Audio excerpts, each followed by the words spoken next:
Hi chat. Welcome to another stream. Oh, my lights are on? Yeah, my lights are on. I was like, why does the camera not look as normal? But I don't know. lighting. What are we gonna do? Anyway, today is Saturday. What Saturday is it? It is September 19th of 2020. And welcome back to yet another stream. Oh my goodness, so many of you are here already. Wow. Let's see, who do we have first? But this is first. Although Kimbiko was here before the stream and was playing with the bot that wasn't actually running, so I pretended to be the bot for Kimbiko's sake. We've also got Rollers, we've got Polar Junction, we've got Solus, we've got Rizix, which I realize, I say Rizix, but your name is actually Rixes. But I don't know, I feel like I like Rizix better. But I can call you Rixes. We've also got Drunk Time Lord, we've got Bloud Gets Them Clout, we've also got Yoda Droid, we've got OKB Brooks, hello. We've also got Philohe, and Tube Worms here as well. We've also got Fixer Jake, we've got JB Pratt, we've got iSatisfied. Man, you guys are all here today. It's kind of amazing how many of you have showed up so early. We've also got Shaz Robot, we've got RKJ, we've got Harshit Nothing Special, and we've got me.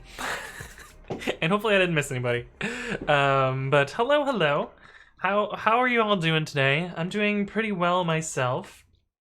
Although I got essentially no sleep last night. I just could not sleep for some reason. And the worst part is I was just like laying in bed and just like thinking about all of the things that I still have to do for pre-commit.ci. And so not only was I like not sleeping, I was like partially unproductively thinking about things that I needed to do, but oh my god.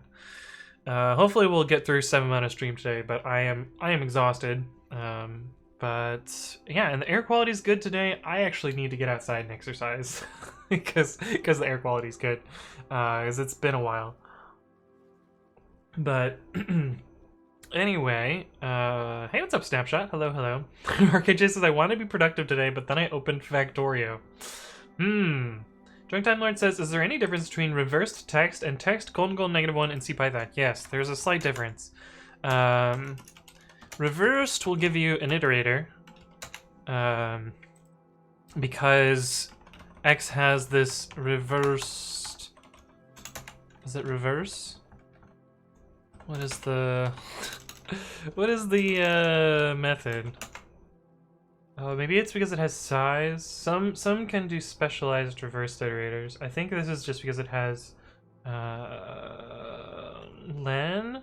Yeah, len and get item. And so you get a reversed iterator. Whereas X with a slice, this slice will give you a concrete object back.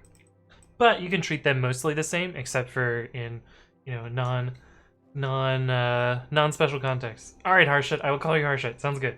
Perfect.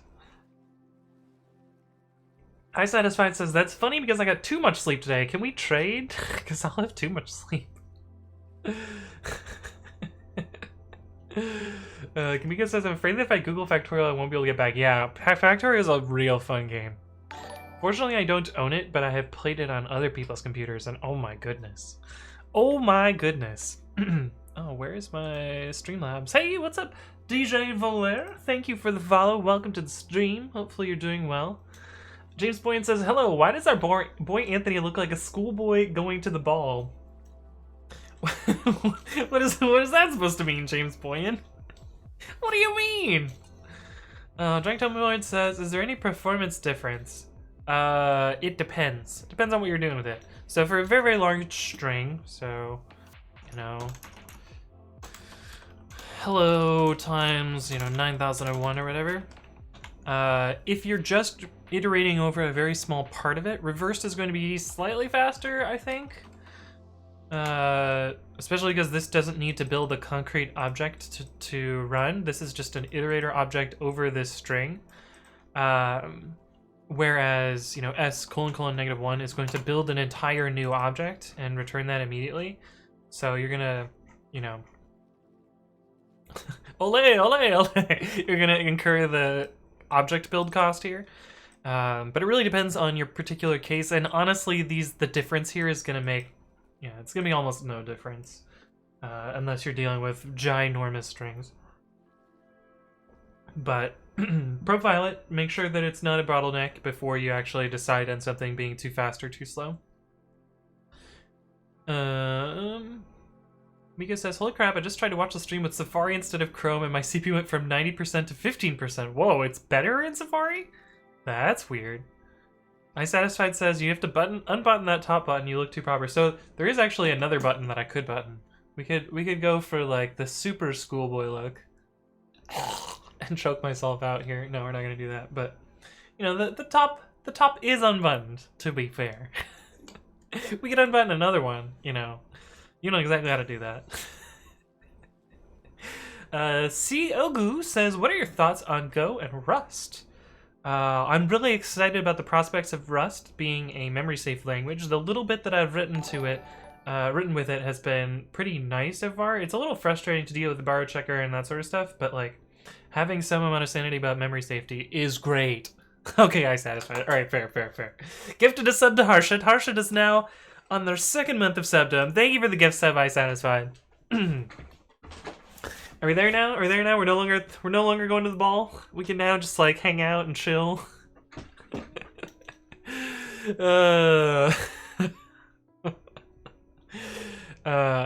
Quick, somebody give subs to save Anthony. Somebody simp quick, he's choking.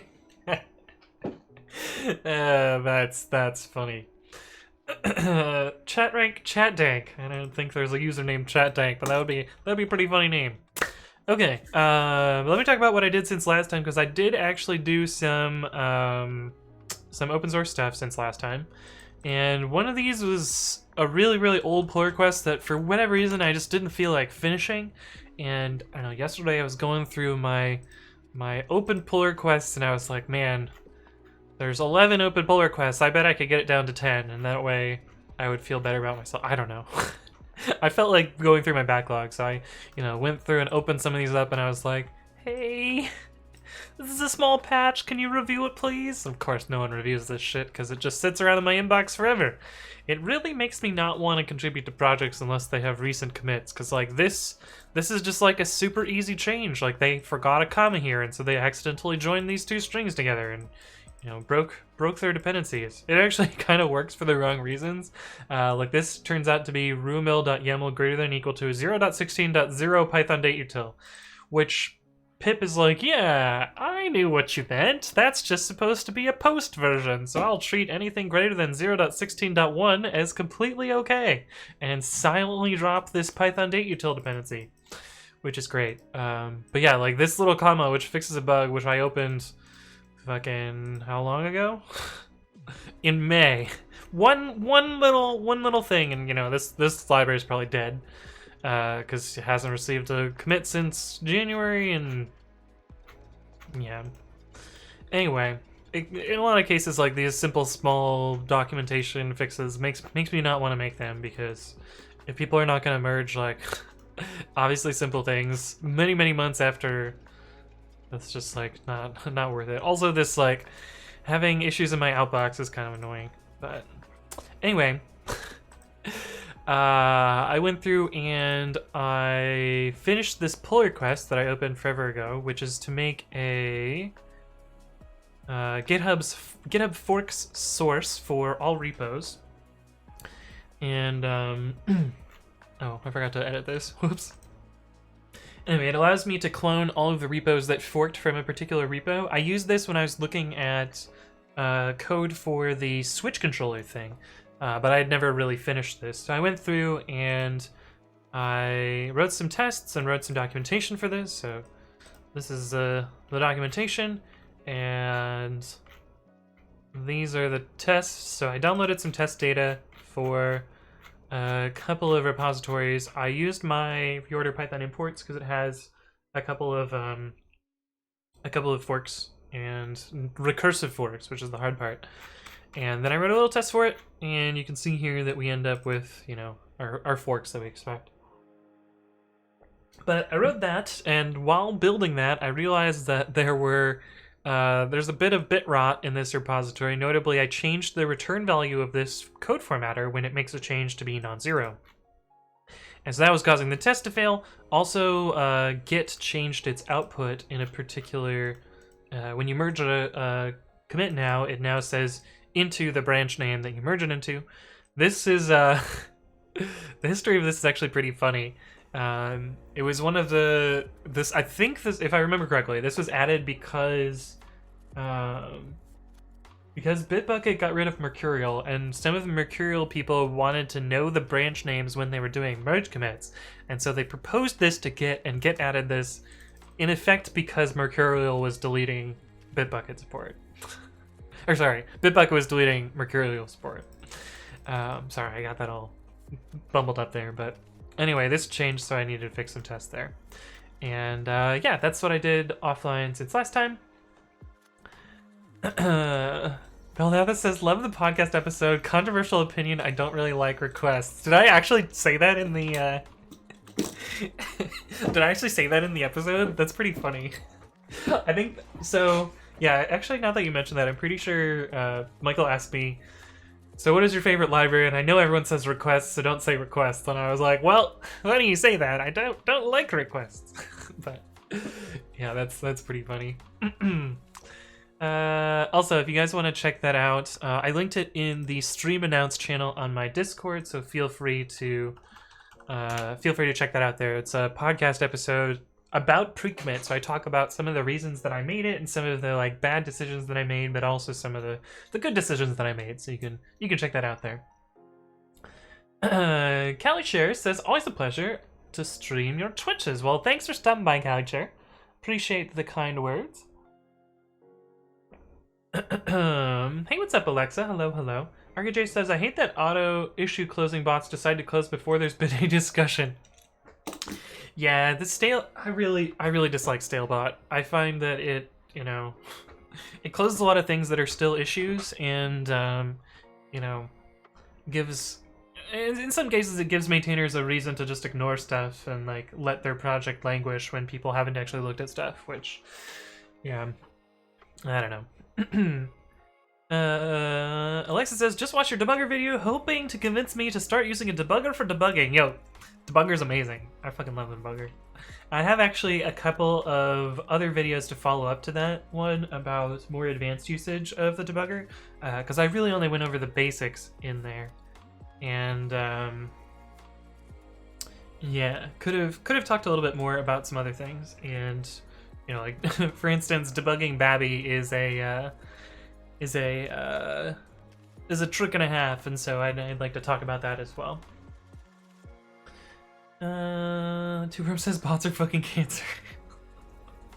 James Wayne says, do you recommend using Pathlib, or do you always use sys, which you end up importing most of the time anyways? I don't think sys has anything to do with Pathlib. Like, generally Pathlib, your choices are between strings or Pathlib objects. I personally don't really like the Pathlib objects. I find that they're a little bit clunky, and they're kind of like, well, one of the reasons you get a lot of these evangelists that are like, yeah, Pathlib's better than everything, I'm going to rewrite your library for you to use Pathlib, and it's like, there's literally no reason, like, it already works the way it does. But the bigger issue I have with Pathlib is, like, the weird overloading of operators. Like, I really don't like the division operator being overloaded. It just makes, it irks me a little bit. It reminds me a little bit of the sort of operator abuse that would happen in C++. But I usually just use os.path, personally. It works well enough for me. Also, you stumble across a lot of libraries that don't support Pathlib, and so if you're going to use Pathlib, you kind of have to like make sure everything in your library toolkit supports Pathlib. It's kind of a lot of the same problems that asyncIO has, in a way. Like, if you're using asyncIO, you basically need all of your libraries to support asyncIO, and so you end up with, a bunch of weirdness there. But yeah. Anyway, those are my thoughts on that. I'm okay being wrong. I know I'm wrong about it, but I'm okay being wrong. Hey, what's up, Moliendo? Thank you for the follow. Welcome to the stream. Dun, dun, dun. Master Branch So 2019. Am I gonna get canceled for using a branch called Master? Okay,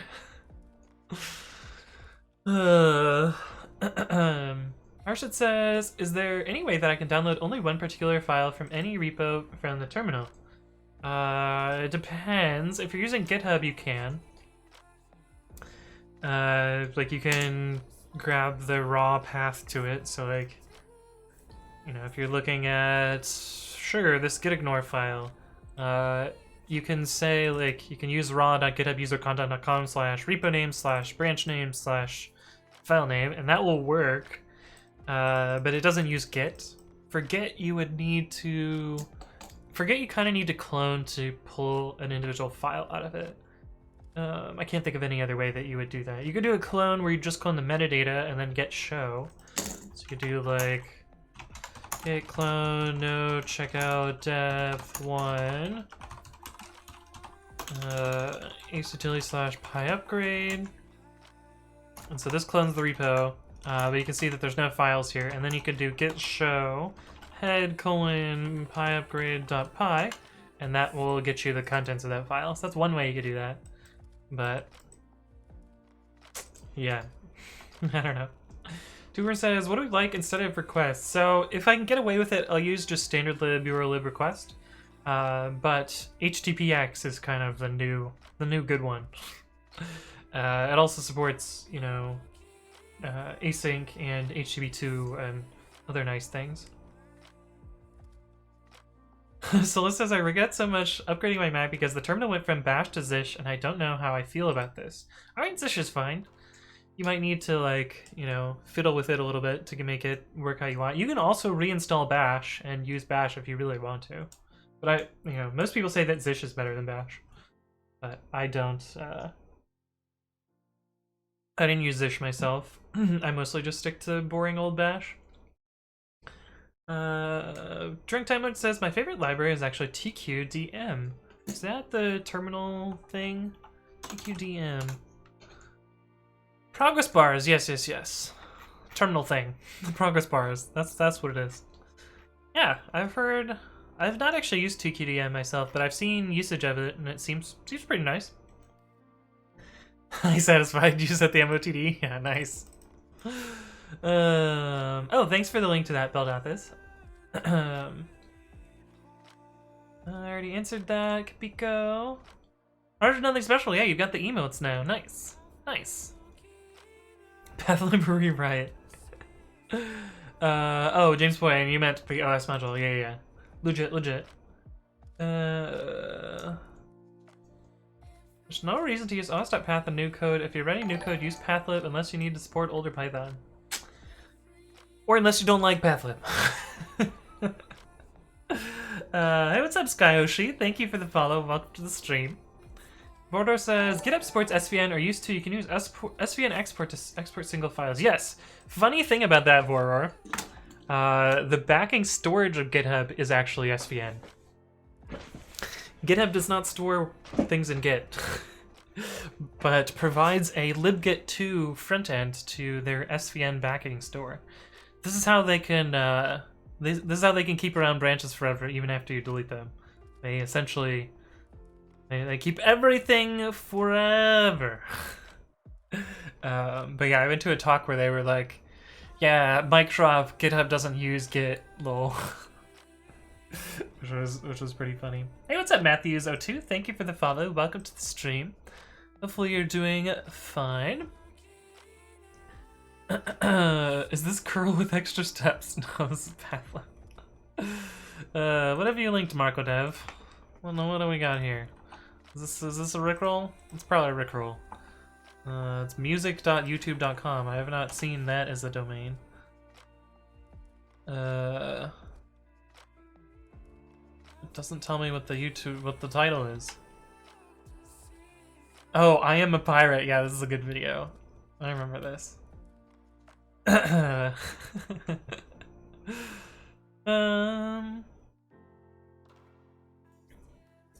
Alexa says the only place I used pathlib was to replace 3 os.dirname calls with path.parents. You could also use join with ...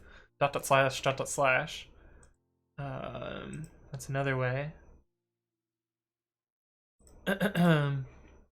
But anyway, so let's talk about what I want to do today, because we've done a lot of babbling and not a lot of programming.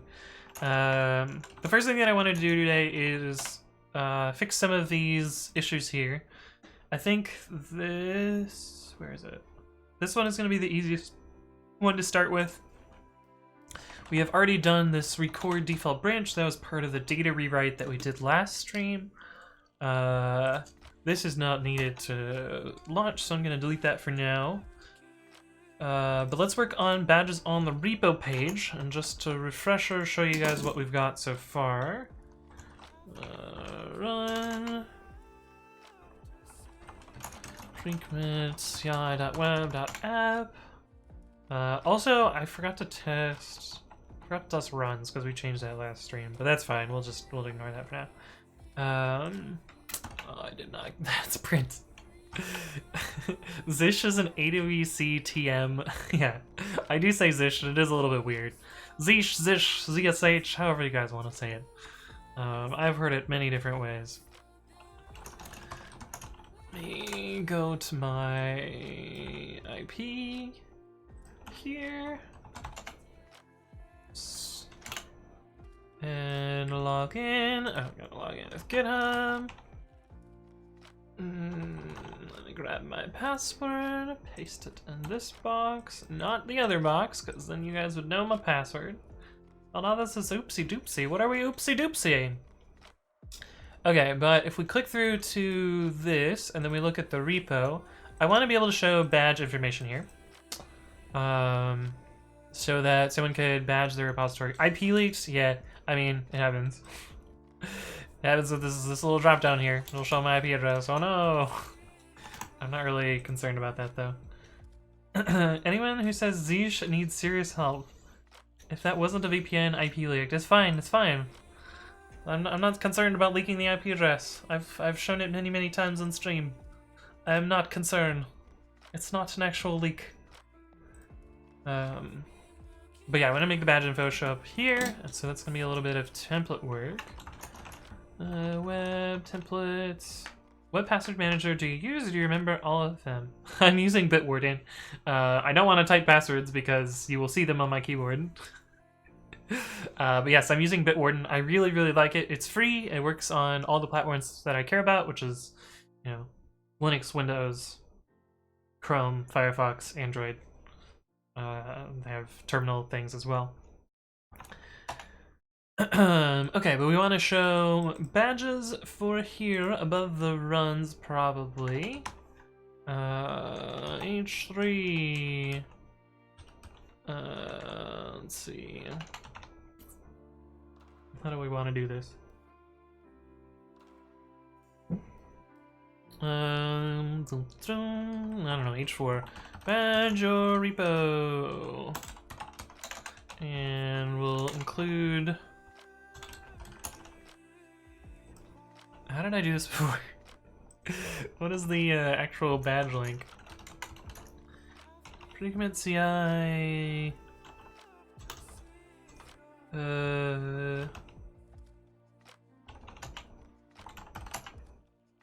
Okay, so image src equals badge / git. Oh, we should just URL for badge with service equals GitHub, user equals repo.account name. We have a long ass URL. Repo equals repo.repo. Branch equals repo.default branch.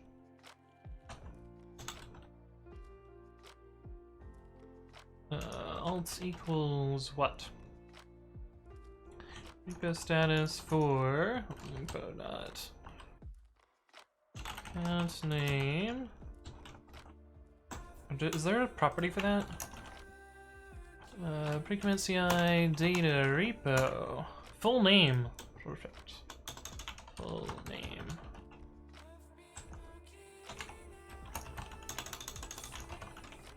And we gotta make a link to this.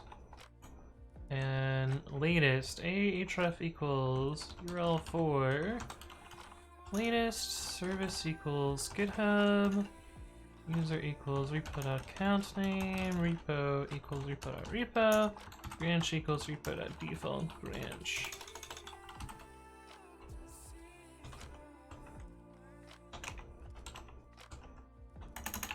So that'll be the actual badge. Let me make sure that that renders on here. Okay, cool. Looks good. Lightspeed says HTML. Because it's a web app. That's why you got HTML. What? Hey, what's up, Difficult News? Thank you for the follow. Welcome to the stream. What difficult news do you have for me today, Difficult News? Next Jake says, my Chipotle just got here, and my god, they gave me way too much food. I feel like Chipotle is always way too much food. It was just a bowl, but they lit it up. Oh, I see. Okay, but we got this badge working. If we click on this, it should take us to this run, which is great. So you can see that it gives a redirect and then sends us to this run, which is pretty cool, which should be this run here. Yeah, for master. Cool, cool. Hey, what's up, Melgidev? I am writing a little bit of code. We're writing a little bit of code. Tab size 2. Should we make these a list? Let me see what these look like on other CI providers. Does this work? Yeah.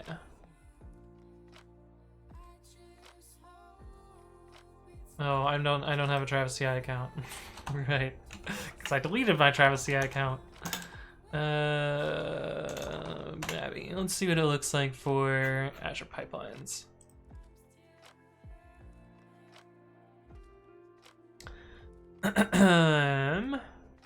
Just making sure. HTML program. I'm writing the advanced programming language HTML5. ASCII and curl CLI. No, this is a web app. Did I notice your VIP badge? Yes, I gave you your VIP badge, Milky. Here's something to distract you from coding. What have you sent me? What have you sent me? A cat maze? Reach the goal by following the cats, alternating between cats facing front and cats facing backwards. The cats in your path must be connected or overlapping. It doesn't matter what size they are. So you have to go from forward cat to backward cat, forward cat to backward cat, and then it forks here. What if you just do it backwards?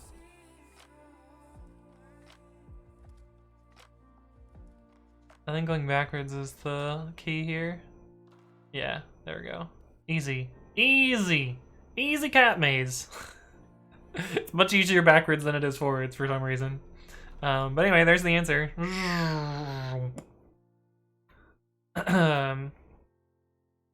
Where's that copy pasta?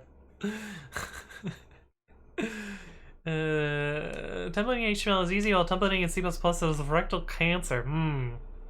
It can't be that bad, right? Oh, you mean C++ templates. Yeah, okay. October 5th is your start date, Milky. Nice. Nice, nice. Wrong? How's that wrong? How's that wrong? Forward, backward, forward, backward. Oh. Oh. I see, this one is not forward. Forward, backward, forward, backward. Wait. This dead ends over here.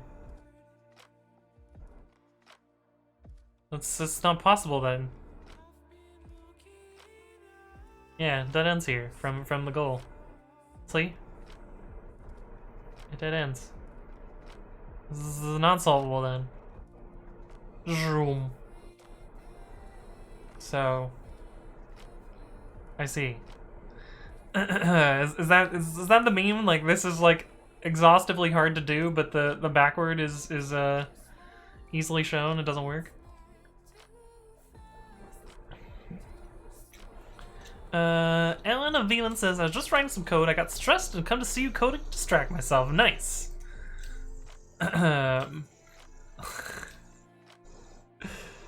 See, it's fine, fine. Anyway, we solved it by saying that it's not solvable. Easy. It is doable? Bullshit.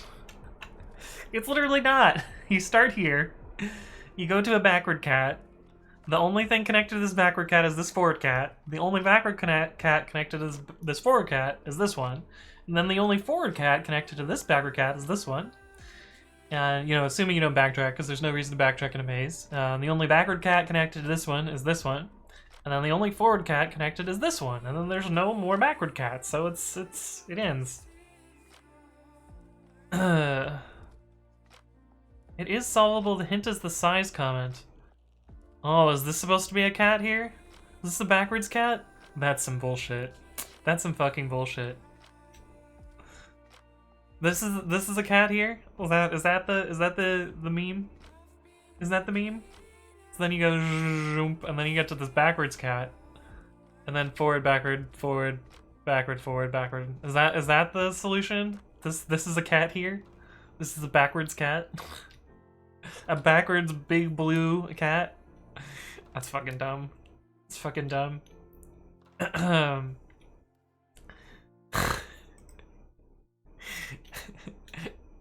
It's clever, but it's dumb. But anyway, let's see. How do we get to badges here? This is the page that I would want to put the badges on. I'm also not going to allow infinite scroll here. Oh, hey, what's up, Curious Drive? Thank you for the raid. Welcome to the stream, Raiders. My viewers should check out Curious Drive. What were you working on today? Hey, what's up, TBD Gamer? Thank you for the follow. Welcome to the stream. But I will give them a second because I know that Twitch likes to give people ads when they raid, and then we will talk about what I'm working on. But I don't... Where's the little badge thing here? Why is it not... Oh, these are kind of cool. There's no way I'm doing any of this fancy stuff. Where's the... Do I need to be logged in to show badges? Anyway, fuck it. We're just gonna do our own stuff and I'm gonna make it happen. But yeah, my name is Anthony. I primarily work on a lot of open source software for Python. I also write other programming languages, but on stream it tends to mostly be Python. And the stuff that we're working on today is a little startup-y app thing that I'm trying to build called pre-commit.ci. The idea behind pre-commit.ci is it is a hosted platform to run linters and code formatters based on this open source framework called pre-commit, which I created. The idea behind pre-commit is you set up a small config file with tools and versions and stuff, and it integrates with Git hooks if you want to use Git hooks with it. That part's, I guess, technically optional. But then it knows how to install all those tools and run them against the files in your repository. And I'm building a CI system based around this. You can kind of see, you know, this is the skeleton of that, and I'm building out some of the HTML of that today. And you can see this is what a run might look like. Of course, I'll clean up this output here eventually. But yeah, I'm working on that today. I'm doing, you know, checking some little things off my list to get status badges and stuff working. And yeah, EasyLight says, you mean status badges? Go to pipeline, 3 points on the top status badge. Okay, so I'm on the pipeline. I don't see the 3 points at the top. Do I go here? And then here?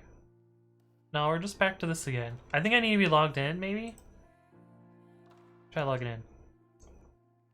This one... I like how I sign into GitHub to sign into Microsoft.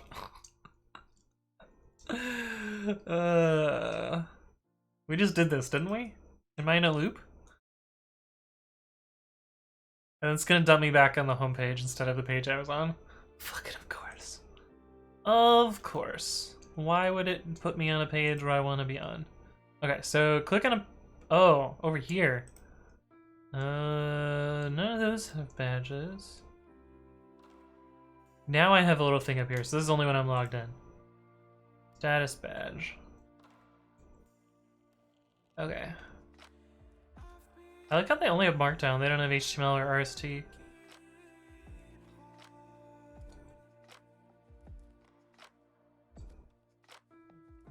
Why is there a status badge for this unrelated repo here? That's weird. But yeah, this is a little bit simple. A little bit simpler, I guess. TBD Gamer says, thought I had already followed, but hey ho, Twitch. Well, thank you for the follow, TBD. You were here last stream. Curious Drive says I was preparing for a job interview. Ooh, cool. What are you interviewing for, Curious Drive? But thank you for that, Easy Light. It looks like I need to be logged in. Sir Johnston says the 2 in auth 2 clearly comes from the fact that you need to authenticate twice, just in case. That single sign-on workflow is absolute trash. I constantly get stuck in loops. Yeah, it's kind of bad. It's kind of bad. I'm also using OAuth for pre-commit.ci, but I don't think I have any weird loops. Man, the most annoying multi-factor login that I have is if I ever need to log into my Apple account, it will tell me to look at the pop-up on my Mac Mini, which I have a headless Mac Mini that sits under my desk here. And emphasis on headless, like there's no screen attached to it, so I can't really see the two-factor code that pops up on it. And I emailed Apple support about this, and they're like, oh yeah, you know how we have two-factor? You can just say no to the two-factor and log in anyway, and just like completely ignore the second factor. And I was like, doesn't that defeat the purpose of having multi-factor in the first place? And they're like, shh, you know nothing. But yeah, apparently you can just like ignore the second factor and it just works. You don't even turn off the second factor, you just ignore it. So I don't even know why it's there. But anyway, Apple.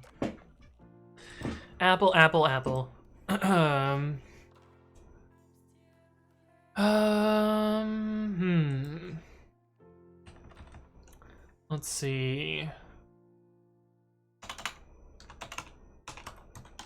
Recent runs. So I think I should be using H3s for these, not H4s. Because we got H2 for this one up here. Can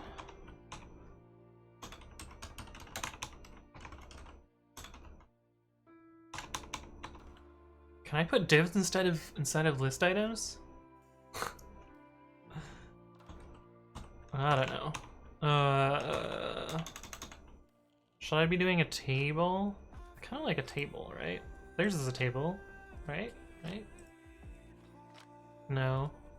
We're not gonna have these fancy drop downs because I don't actually have what is this scope thing? What does that change? Oh, it's job name. I didn't think the job had a name. That's weird. But anyway, we don't have all those options, so let's just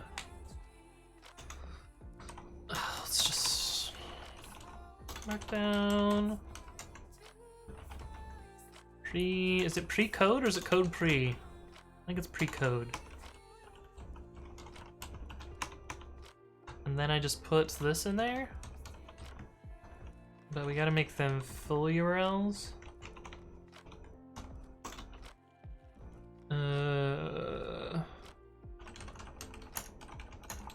So alt text, and then this URL.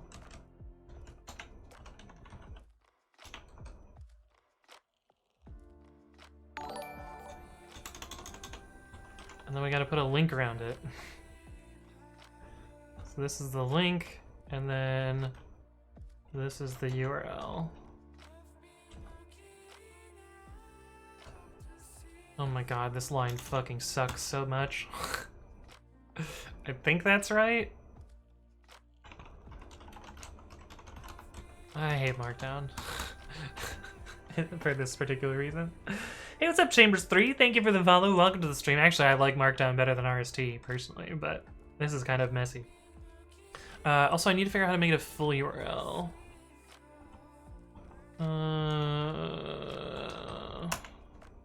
External equals true. External equals true. Then we gotta do that here as well. External equals, oops. External equals true. Let's see what that looks like. Big ol' Markdown blob here. Looks kind of right. Sir Johnston says, they're like, I get paid $10 an hour to do IT support, don't ask me. You're right. Hey, what's up, Outdated Version? Hello, hello. Whapple? What? That's so bad it sounds like a lie? No, it's super true. I even complained on Twitter about it, and that was what they told me. Let's see if we can find it. I'm really bad at Twitter search. Twitter search. Code with Anthony Apple. Here we go. Is there a way to disable 2FA pop-ups on a machine? I have a headless Mac Mini as a build machine for open source projects, and it keeps receiving click accept on your Mac prompts when I log in with my Apple account anywhere. They told me to DM them, so they didn't even do it in public. I don't really want to show my DMs, but there is a DM where I was like, okay, Ox. Is it just to alert all Apple devices that someone else is logging in? So they tell you to click on the thing, and you can also just say like, they tell you to click, I didn't get this notification. So they tell you to lie to the application. And that's how you get around it. Hey, what's up, Box of Ninjas? Hello, hello. Also, Outdated Version. I think I said hi to you already, but I'll say hi to you a second time because I forgot to click on my little thing here. So Janssen says you hate Markdown. I actually like Markdown for the most part, but like this line is extremely long for reasons, because yeah, this is 287 character line long line because it all has to be on one line, which is kind of annoying. Join the Tech's army. Yo, I'm garbage at LaTeX. So garbage at LaTeX. Chamber says, what are some of your favorite features of Python?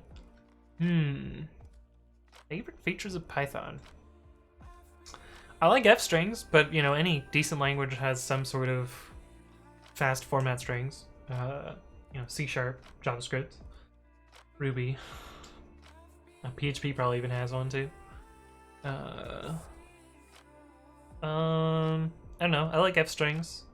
I like type annotations. That's probably about it. I like name tuples. Name tuples are good. I like name tuples. Hey, Juicebox Hero's here. How are you doing, Juicebox Hero? Are you feeling better? Feeling any better today? John Poonthong says, is this Ubuntu? Yes, it is. But actually it's Windows. By Michael says, how did you start in open source? Do I have a video about this? FAQ open source. Is there one of those there? No. Explains open source. I do have a video about this. Yeah, how do I get started in open source? So I talk about that a little bit there.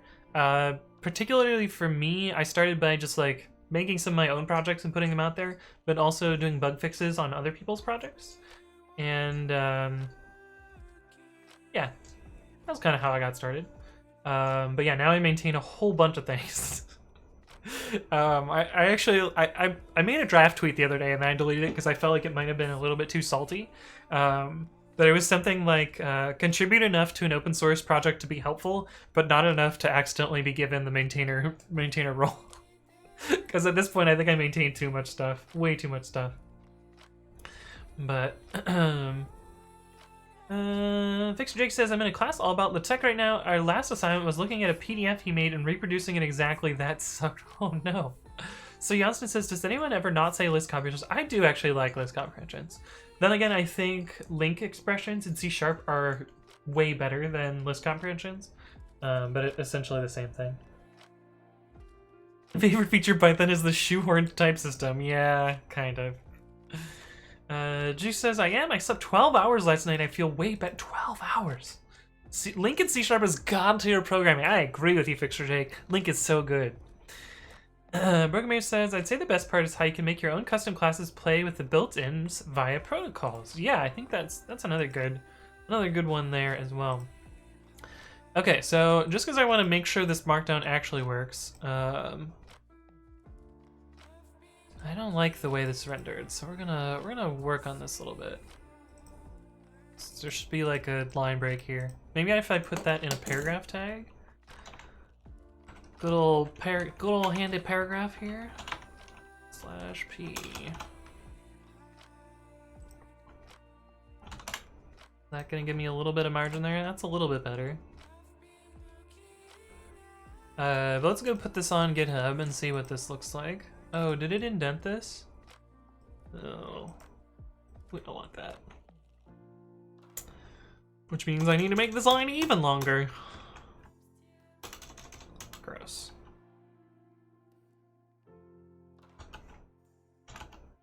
Oh, gross. But also, didn't this used to highlight differently? I could have sworn that the code blocks used to be different. Because this is what they look like on pre-commit.com. They are these sort of blocks. And this looks much nicer.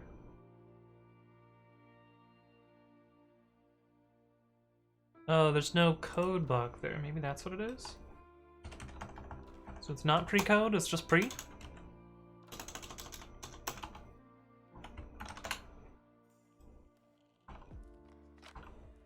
Nope, still looks like garbage. They're both bootstrapped, so I don't know why it's different. But anyway. Is it this class here? No? Yeah, it's coming from the pre. Maybe I did something custom for that. Git clone pre-commit / pre-commit.com. And when I say I, Molly actually did this, so this is not me. SCS main.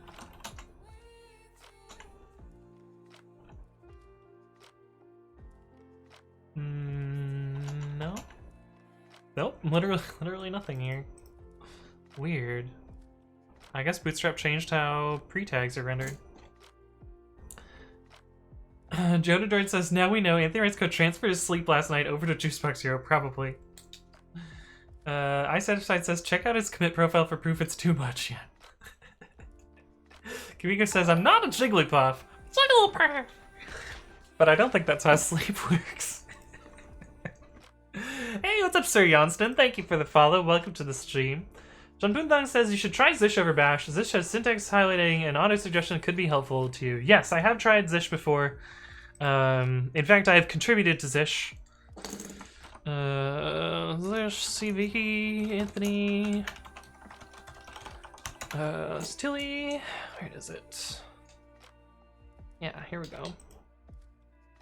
CVE 2018-0502 and 2018-13259, 2 security bugs in shebang parsing in Zish, or Zish, or ZSH, or however you want to say it.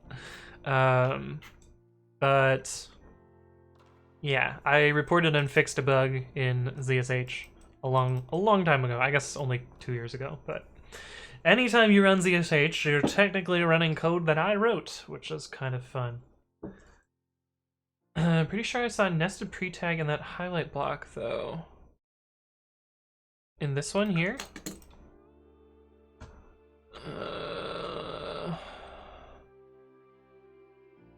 No, it's just seems to be a normal pre-tag. This highlight does other stuff. Do I have other pre-tags? Surely somewhere. Hey, what's up, BTH3 noob? Thank you for the follow. Welcome to the stream. To be fair, this is Bootstrap 3, and this is Bootstrap 4, so it's possible that it just changed between the two. And so I will have to, like, what did I do for this highlight? This one here. Oh, we have a div around the pre-tag. I guess I could do the same setup here. And do that here. Pre-class equals. What does that do?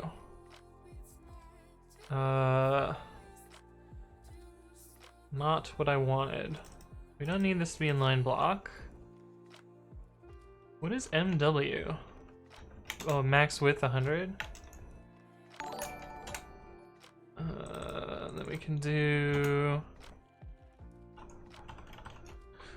bootstrap border Hey, what's up, Black Swan? Thank you for the follow. Welcome to the stream. Hopefully you're doing well. I prefer to pronounce Zish as sequel.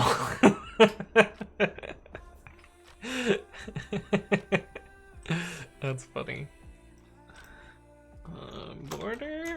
Okay, so we got a border now. We still have this kind of ugly scroll bar, and I kind of want it to have a background color as well. Hey, what's up, Zensfold? Thank you for the follow. Welcome, welcome. Yeah, how do they get their background here?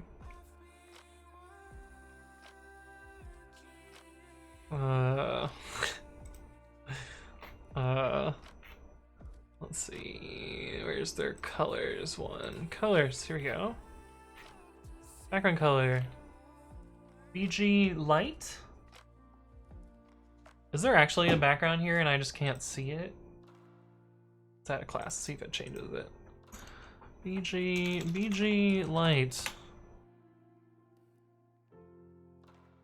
I'm not seeing it. Maybe this one is BG light? Oh, this one is BG light already, so they're the same background color. So we gotta do a... Is there a darker color than that? BG secondary, but that's real dark. I want like this tertiary dark color.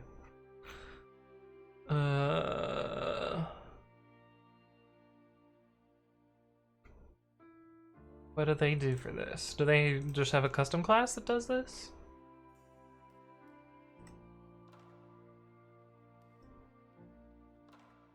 Their pre-tag has a background from somewhere. They're also using class equals highlight. Interesting.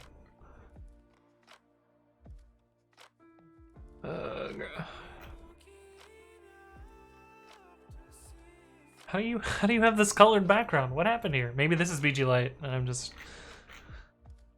fumbling over stuff. No, it's different. Ugh. Just do a container and controls width. I'm not worried about the width. I'm more about the color here. Jonix says maybe a div and dot highlight is needed. Yeah, dot highlight is the class that I invented.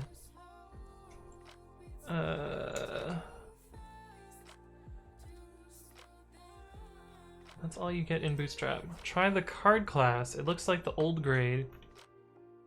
Card. Okay, I can try card. Oh.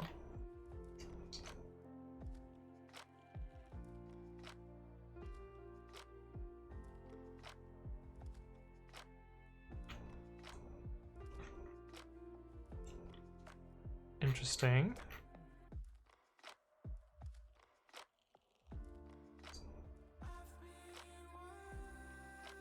Where does this feature text come from? Oh, card header. I don't know why I'm spending so much time on this. I literally don't care. Fuck it. As long as it's the right markdown, I can always style it later.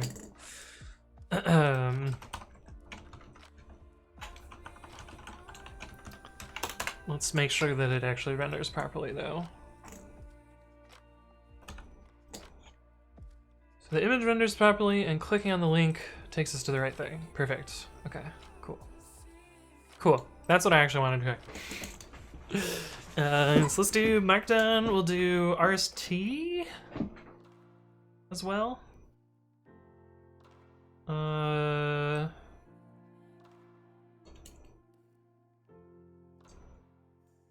Yeah, I think that's fine.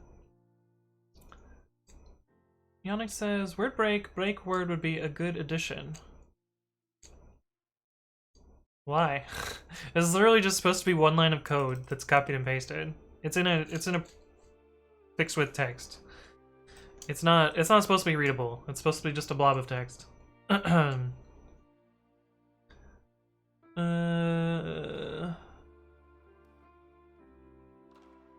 Wrap the div with a highlight class. The highlight class does nothing. I promise you it does nothing. I invented that class in the other one. The fact that they use the same class is coincidence.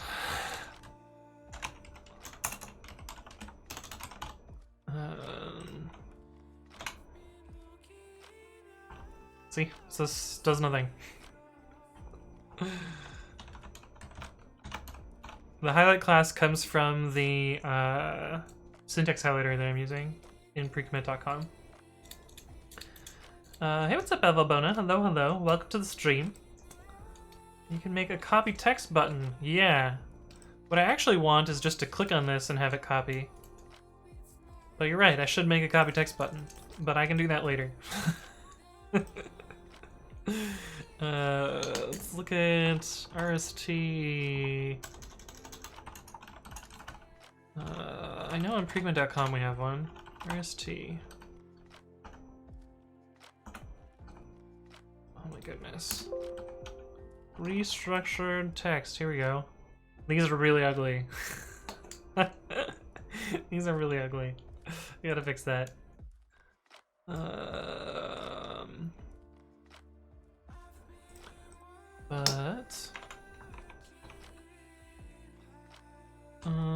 Restructured text. Do they have special, like, the S and the T are capitalized and it's one word. Restructured text.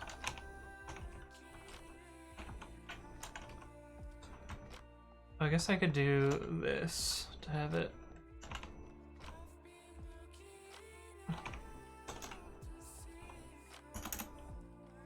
It's ugly. I hate it. I hate it so much.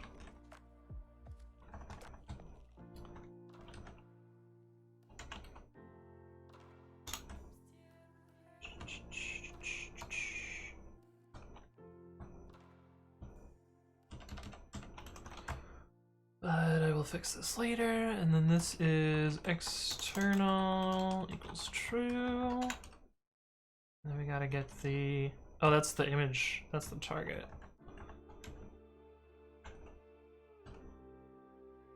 We want that one to be here. I think, if I remember right, these URLs are the same, except this is badge instead.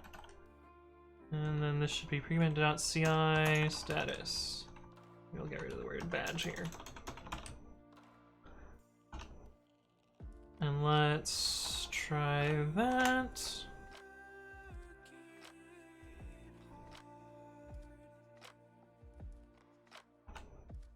Markdown is definitely, or the RST is definitely a lot more readable than the Markdown. Does GitHub render RST in issues is the question.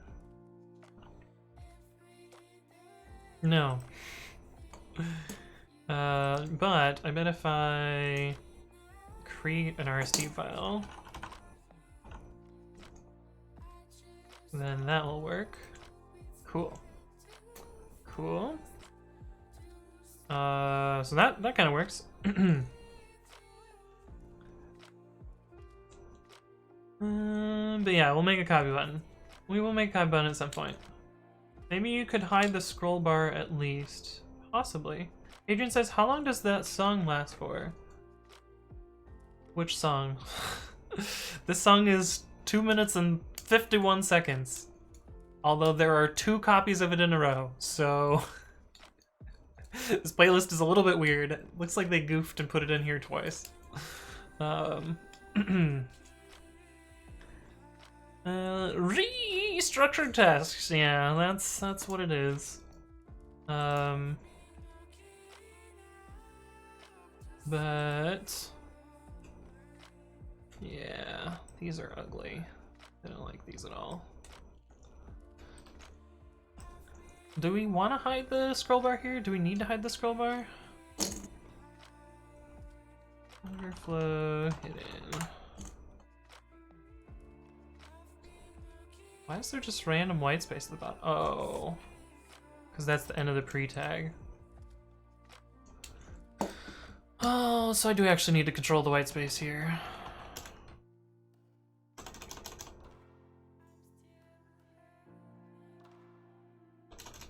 Maybe I'll do it like this.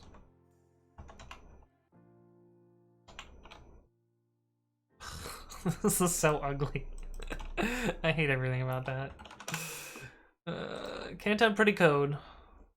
Okay, but at least it doesn't render with that extra white space now. so that's fine. If you're going to add a copy button, the scroll bar is useless. Yeah, I agree. I agree.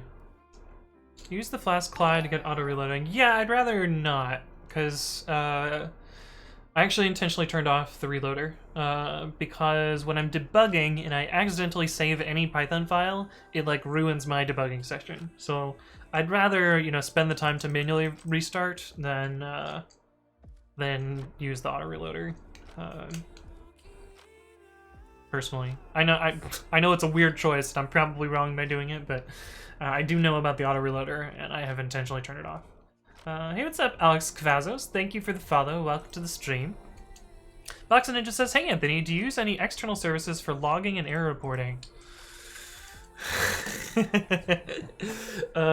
pre-commit.ci doesn't have any logging or error reporting right now. I guess it has CloudWatch, but I'm not looking at any of the logs in CloudWatch. But no, the answer is no. Dropping frames? Yes, we are dropping frames. Indeed.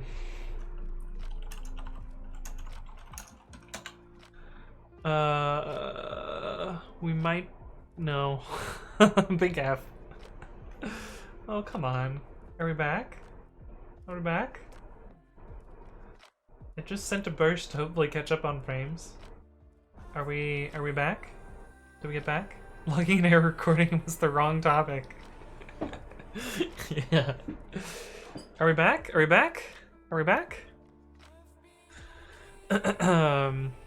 Yeah, the frames. I think we're back. Yeah, I need to reschedule an appointment with the internet peoples again and get them to take a look at my stuff, because I don't know. I think we're back now. Hey, what's up, Cast9? Hello. I'm working this weekend. So much code to write and so little time. Man, you shouldn't do work on the weekend. That sounds like a bad work-life balance there. Hey, what's up, Plagon? Thank you for the follow. Welcome to the stream. Hopefully you're doing well. The person in fun says, "What is that keyboard? If you do bang keyboard, you can learn more about it. In fact, there's a video about it as well." Brookmere says, "Let me guess, they will say they looked at it and found nothing." That's usually what happens. I actually canceled the last appointment because I thought everything got better. You're working on a Saturday. Shit. You're not wrong there. I guess I am working on a Saturday. Yikes. Okay, this looks like garbage, but I can probably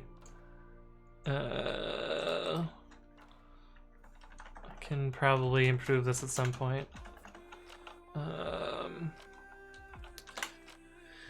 I don't really want to do front end. Front end doesn't make me fun. Let's make these look less garbage, maybe. Nah.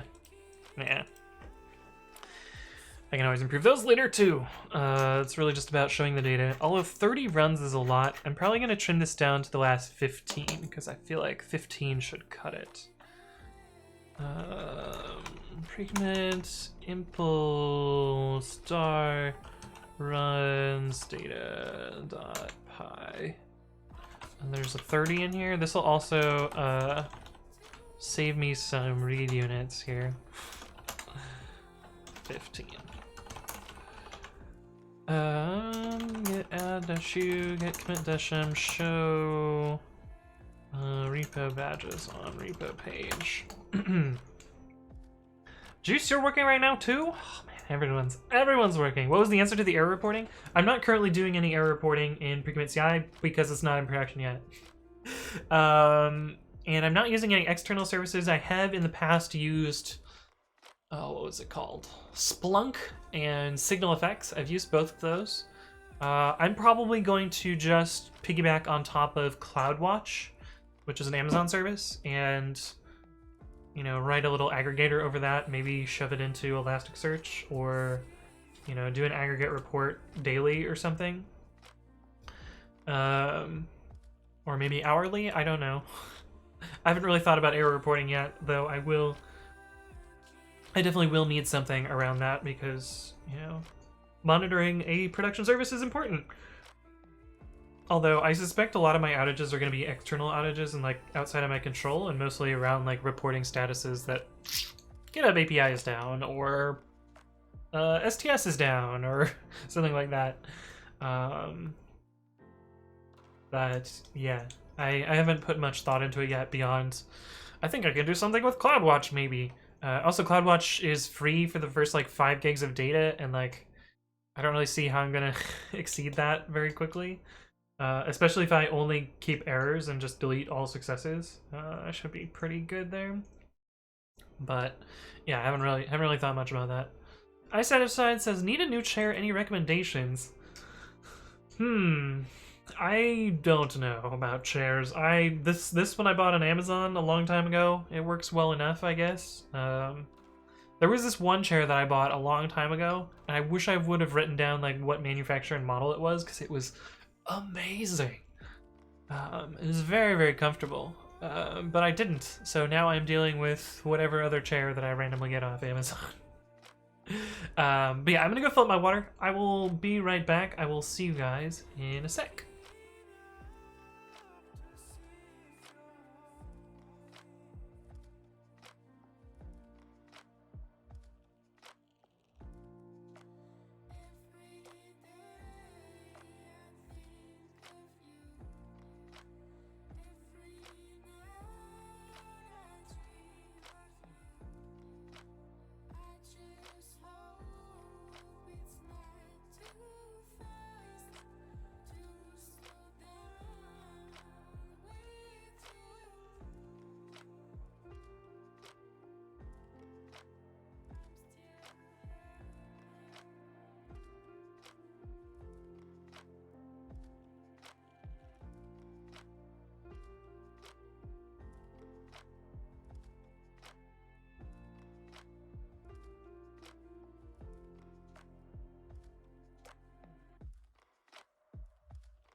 All right, we're back.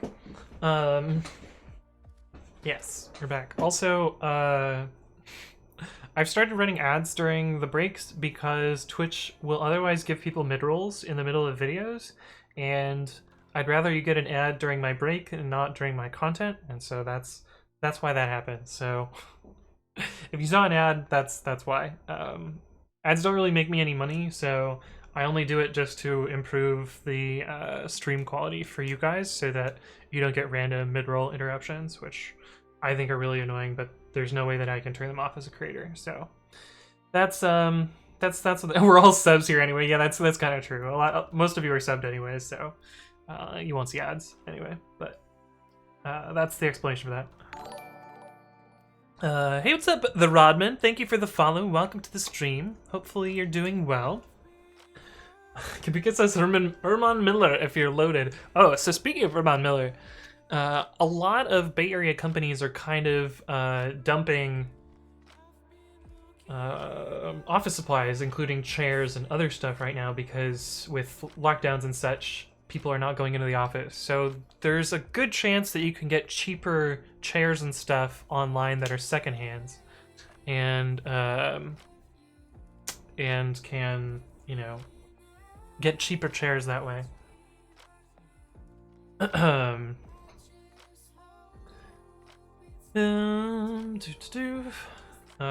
Avoid racing chairs, says sleep salami. But a really nice one. Think it would be amazing. The quality is shit and the posture is horrible. I see. Interesting. I'm looking for one on Amazon for roughly 150 or less, but a lot of reviews look like bots are really bad. Hey, what's up? I don't know, Mo. Thank you for the follow. Welcome to the stream. What's an ad? I'm a subscriber, right? Wait, G says if you hate the feature, you shouldn't do that because if you do that, the data will approve, oh, it made creators run more ads.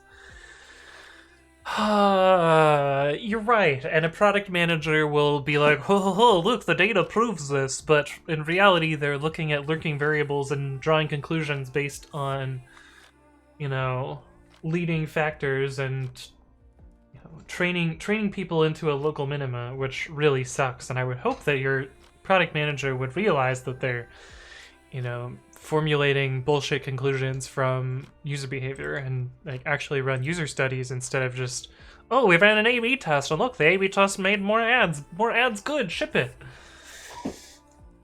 But I know how software companies work, so you're absolutely right, Juice. You're 100% correct there. But it's unfortunate. Benja says, how many COVID? What do you mean, how many COVID? All of the COVID right now, apparently. But okay, badges are kind of not done, but like we're rendering them now, so I can always do styling in them later. Runs empty state. This one should be easy to do. Let me see what we've got for that. Also, I want to links back to pages. Let's do that as well. So if we're on the runs page, we should, or if we're on if we're on a run page, we should be able to get to the installation or the repo from here. So let's change these links up. Actually,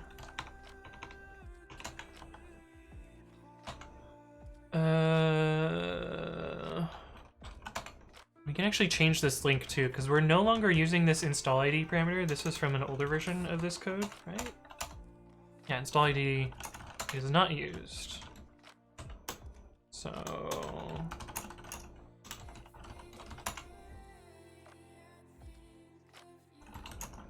web templates install repo. We can get rid of install ID here. Do we link to that anywhere else?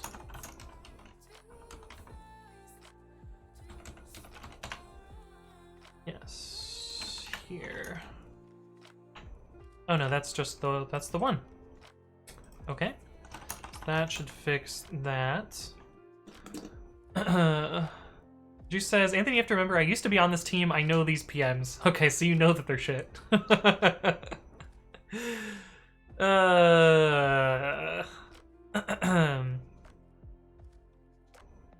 How many COVID does it take to uncovid? 19, says Kabiko. Hey, what's up, Vimera? Hello, hello. Generally, if you want PMs to read your feedback, user voice is the best method. I see. Hey, what's up, Piroloso? Thank you for the follow. Welcome to the stream. Hopefully you're doing well. Also, how's it going, Vimera? Have you been here before? Your name looks familiar. I feel like you've been here before. But welcome, welcome. And yes, that's the list of my commands. Dunstable Ramsay. Dunstable Ramsay, that's an interesting name. Okay. Let me just double check that this is not gripping anything else. So that's for that. This is for JSON. This is more JSON blob stuff. Yeah, this is the only URL form. Cool. Okay, commit-n, remove unused install ID parameter from repo endpoint. Okay.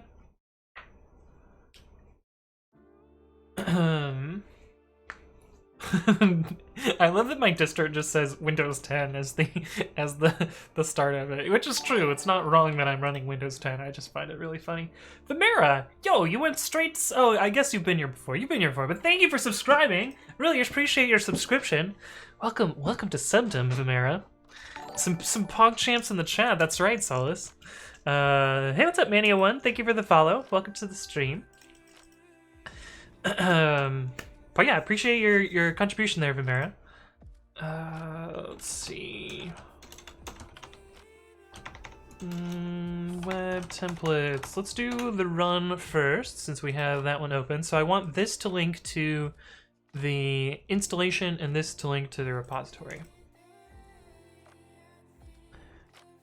So how do I do that? Oh, we might not actually have that information here.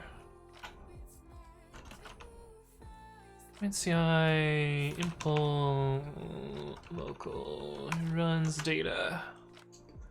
It looks like repo is just a string. I guess we could split it apart. That seems kind of a little bit hacky. Oh, we also don't have the install ID in here. Okay, well, I guess we need to add more information to this model, which means we gotta dump the tables again. Ad must be real shit if they go straight for subs, says Kinpico. Yeah. Oh, you got rated. I see. Oh, you rated into the stream a week ago. I see. Nice. Well, I'm glad you found my stream, and I'm happy to have you. Okay, so it looks like we need to add some more data to this. We might also split apart this repo at the same time, since it looks like. Oh wait, we have. What is this number? What number are you? Oh, you must be the repo ID. Right? I don't even remember. Runs.sqlite. Schema. Select. Start from runs. Limit 1. 27137. 27137. Okay, yeah, this is the repo ID. Yeah, that's the repo ID. Okay. Why do I have the repo ID in the URL? Oh, to make it more queryable. Because I could just get rid of the repo ID. Because the run ID is unique. And I could just make a secondary index, maybe? Mika says, why are they called ads on Twitch in US English and not commercials? It's a good question. I don't know the answer there. They are essentially just commercials, so commercials seems like the right name too. Oh, I just got a comment on my YouTube videos. Sorry, we're gonna answer a YouTube comment real quick. I do read all of my comments, so if you guys comment on my YouTube videos, which I upload educational videos in addition to streams, and I read every single one of the comments. Next up, decorators, please. So funny thing about that, Mr. Ferris, is one of the very first videos that I made is about decorators. So,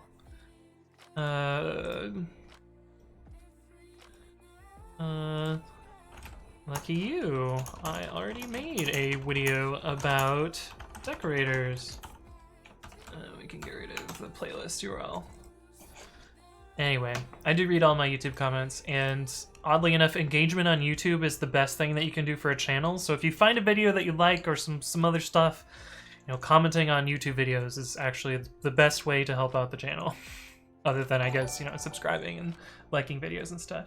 Hey, what's up, Jan Merx? Thank you for the follow. Welcome to the stream. Hopefully you're doing well. But anyway, that's my YouTube channel. Hey, what's up? Call me RX1. Hello, hello. Welcome, welcome. But anyway, it would be nice if you did a video on this. Haha, I already have a video on this. But yeah. Okay, so we gotta change the schema here. Fixer Jake says, I should have not finished that bowl. Oh my goodness, you ate the whole thing? Beldathis says, I was the first view and the first like on the latest video. Nice, thank you for that, Beldathis. Eric says, what are you doing? I'm working on this GitHub app, which is running linters and code formatters, and I'm just going through a checklist of things that I need to do in order to launch this. And right now what we're working on is making these link back to the particular parent pages. And have the information in here that we need to do that. And this model is missing install ID and the repo name being split up. So I'm going to improve this model to have the fields that I need.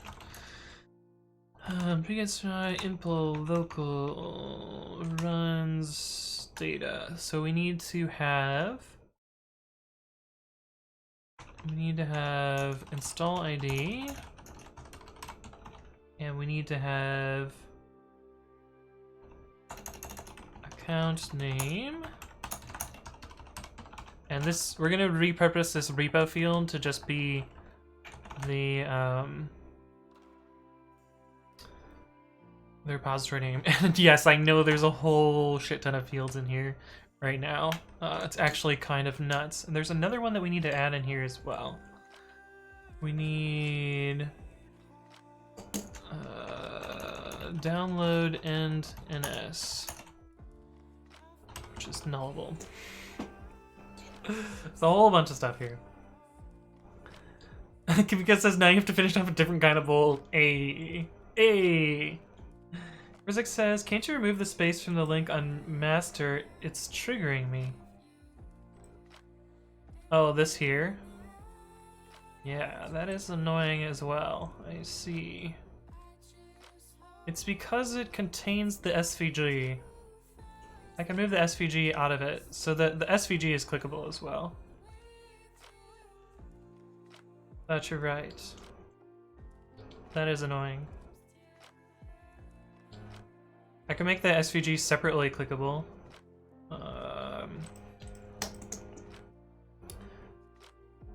But the way I would do that is this, and then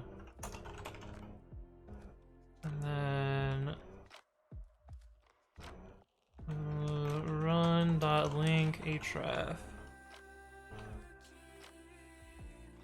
Link href.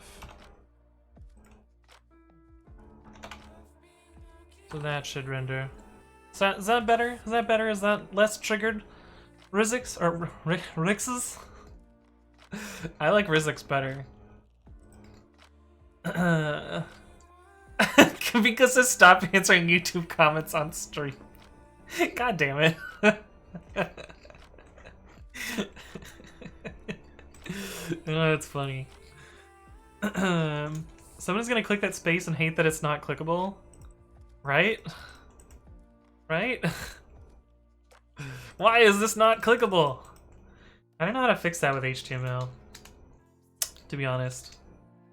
Brookmere says, I never see you manage your steps about architecting and implementing this stuff. It seems like you're more or less winging it, which I find impressive. I mean, we do some architecture on stream. Like, do I have any of my drawings? Like, we've done some of these drawings on stream where, like, we've decided how things are going to flow through stuff and, like, how the, you know, like, the structure of the cache and that sort of stuff works. But, yeah. But yeah, that's a thing. So I do some architecture, but you're right, a lot of this is just me fucking winging it. Better yet, stream on YouTube. I actually cannot stream on YouTube due to my partner agreement with Twitch. So, or I guess I can't stream. I can't dual stream. I could stream unique content on YouTube, but I would rather stream on Twitch because it works better. Bring up the pain pictures, says Kanbiko. Is this the pain picture that you're referring to? This one? This picture? Is this the picture that you're talking about that's pain? Binary Slaw says, you removed the 12-hour stream. Was it hard to get through? No, it was actually pretty easy. I just want to take a break from 24-hour streams before, or 12-hour streams for a while. I feel like if you do it too often, it kind of loses a bit of the magic there. Oh, you said paint. Oh, okay, not pain. I see. So I showed this goofy photo of me for no reason.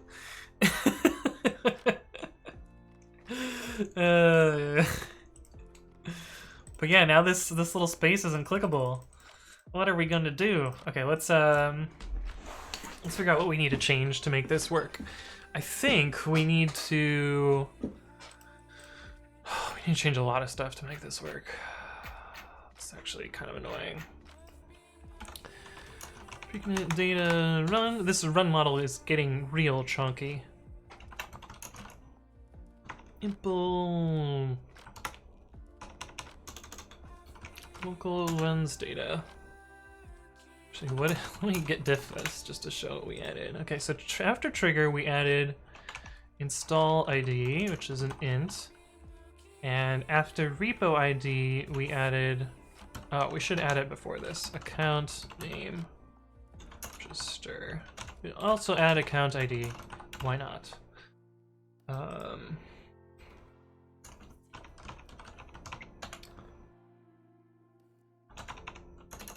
Account ID int not null, and we have account name, and then we have repo ID, and then repo. So this is going to be like asatilly 2, and this will be demo, which means we have to change how this gets created. Fortunately, I think it's just the creation of this that needs to be updated, so it's not terrible. Insert into runs. This query's getting nuts. Impl local, and we have to do the same modification for Dynamo as well. Okay, so we have run ID, image, service, trigger, repo ID. Trigger, we should have install ID, account ID, account name, account ID, account name, repo ID, repo, ref. Okay, that looks good. And then down here we need to do the same thing. Run dot install ID. And then run dot account ID, run dot account name, repo ID. Run dot repo, run dot ref. We're gonna actually make this line up with these up here. And then commit shot and queue nanoseconds. Cool. Zernerd says, "Oh my, I'm the dumb YouTube guy asking for the decorators video." It's okay, it's okay. Comments are good, even if they're dumb comments, because that makes engagement. Computer says, "I'm sorry you had to see that. Please forgive Anthony Wright's code's past mistakes. He's still the guy you know and love." What's up, Roosterhead? Hello, hello. Welcome to the stream. Okay, I think that's the right update there. Oh, we also need to change this select down here as well. Oh, do I just select star? Nice. Nice. Okay, cool.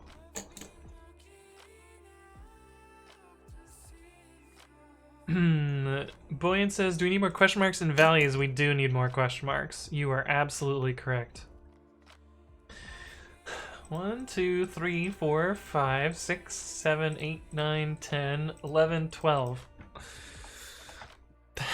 1, 2, 3, 4, 5, 6, 7, 8, 9, 10, 11, 12.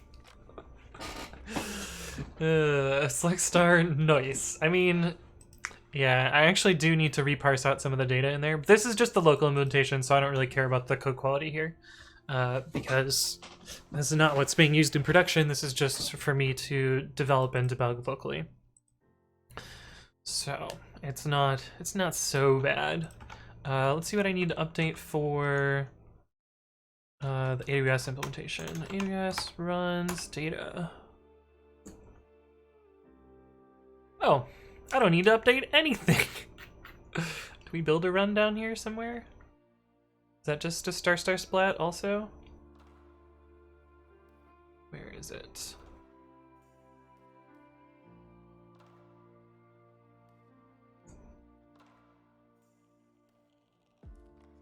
Where are you? Oh, that's repo statuses. That's different. Item to run. Oh, we just pop out the key. That works. That works. Yeah, okay, cool. So I didn't actually need to change anything here, which is nice. Which is nice. Okay, and we'll fill in this Actually, I'm gonna leave out download and NS because I need to actually do some other refactors for that. Oh fuck, did I not say? I think we're good.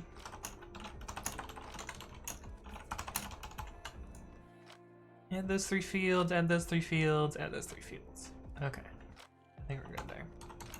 Let me add download time to runs, because there's another time field that I forgot to do here. Oh, another thing is collapse updates in runs to avoid more writes.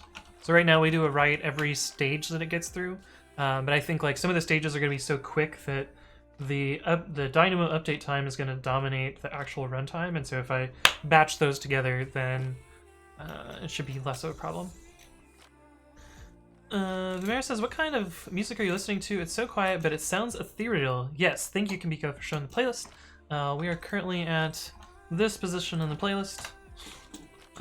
But it's some copyright-free music that is in this giant playlist. Although, the funny thing about the copyright-free music is pretty frequently I get dinged because they do sampling. So, most of my streams that I upload to YouTube are demonetized. So fuck it. I don't even know why I bother with copyright-free music to do streaming at this point, but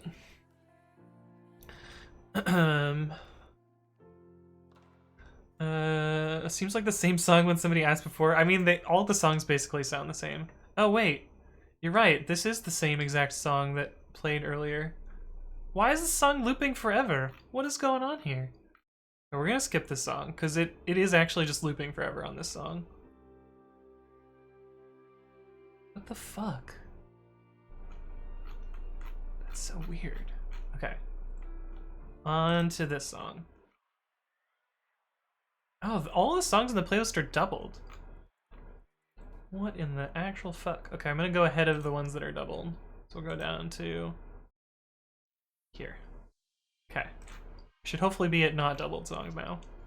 I don't know. I don't organize the playlist, so. Roostad says, are you using a relational SQLite in dev, but NoSQL in prod? Correct. So, I'm pretending to be a NoSQL database in dev with SQLite. But I'm not really using it as a relational store.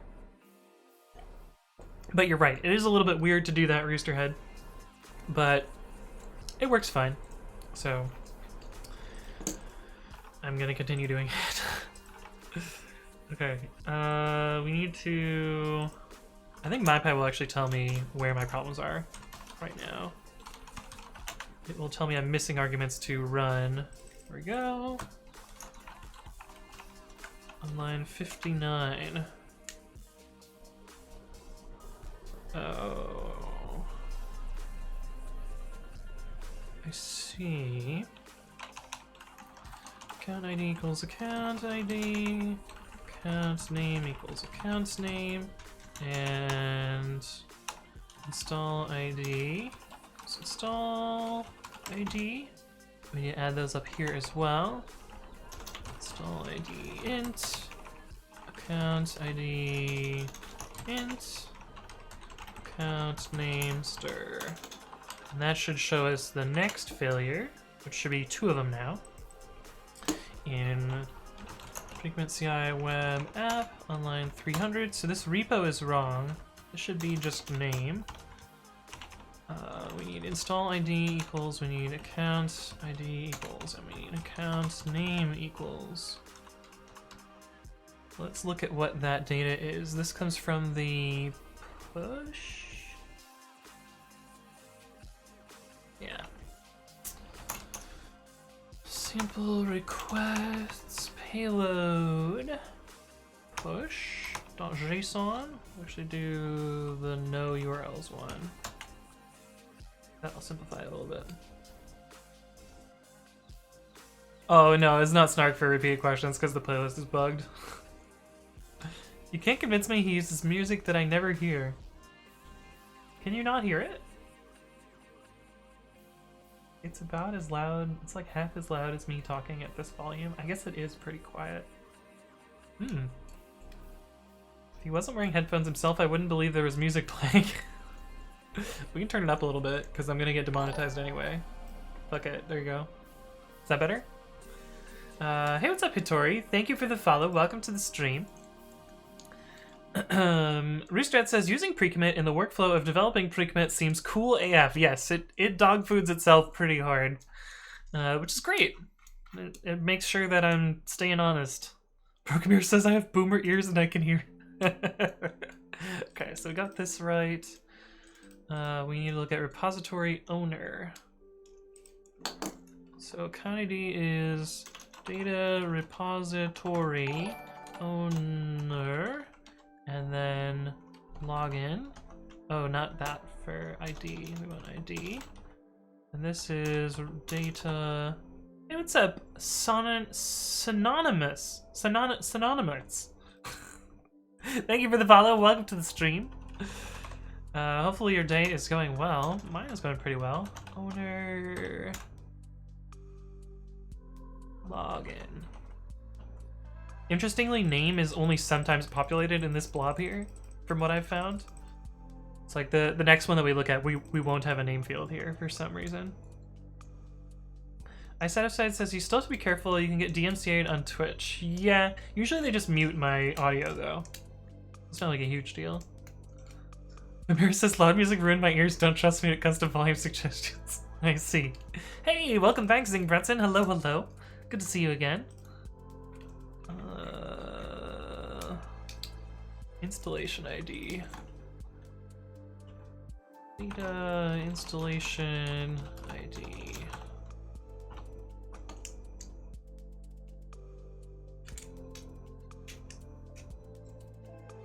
Data installation ID.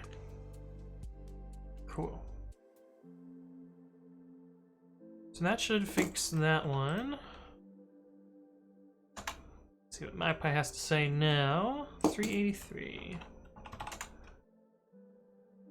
So this should be repository name. We need install ID equals. We need account ID equals. We need account name equals. We don't actually use account ID anywhere in our data, but we store it anyway because I might need it in the future.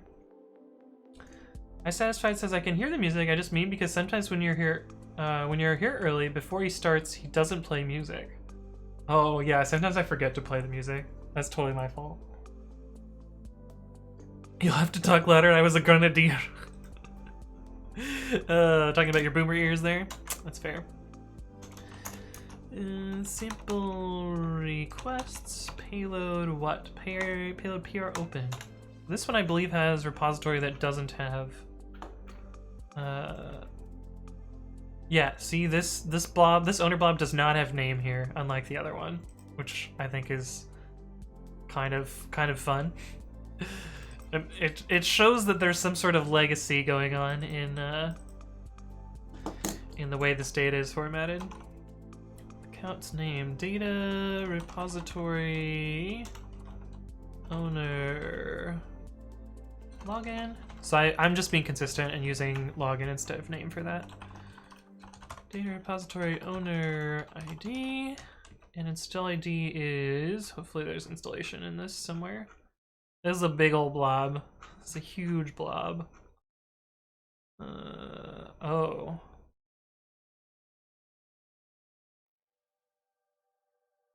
Is this pull request repository?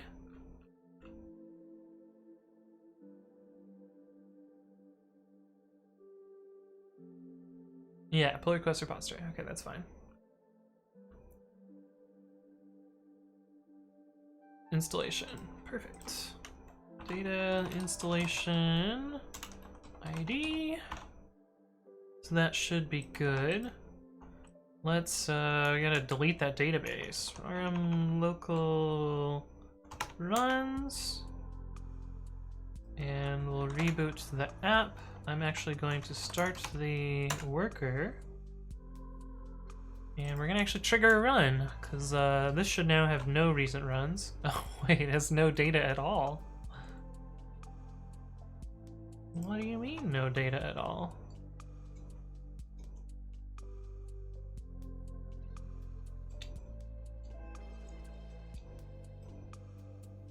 Oh, 500. Oh, right, we changed the URL. So why is this 500ing? That's weird. Repo missing one required positional argument install ID. Oh.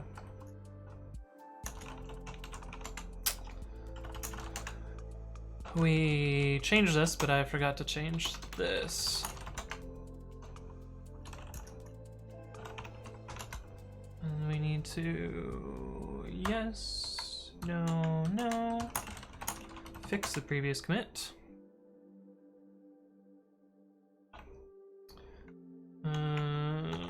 Web.app. Okay, so this should show our empty state here. Ooh, we even get the unknown badge, which is pretty cool. But actually, while we're at an empty state, let's do this. Let's do that. Web templates run. No, not run. We want repo.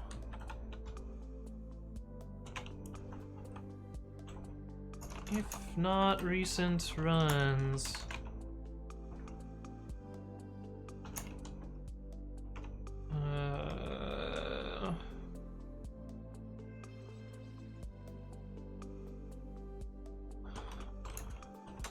Is EM emphasis? Is this gonna give me italics? That's what I actually want. Typography.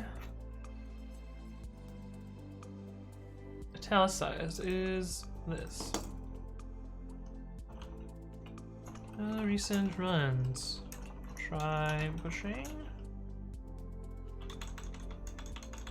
Push or open a PR to trigger a run.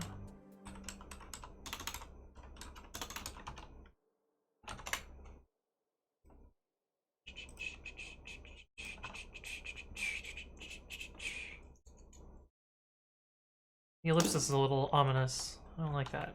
Let's make it not an ellipsis.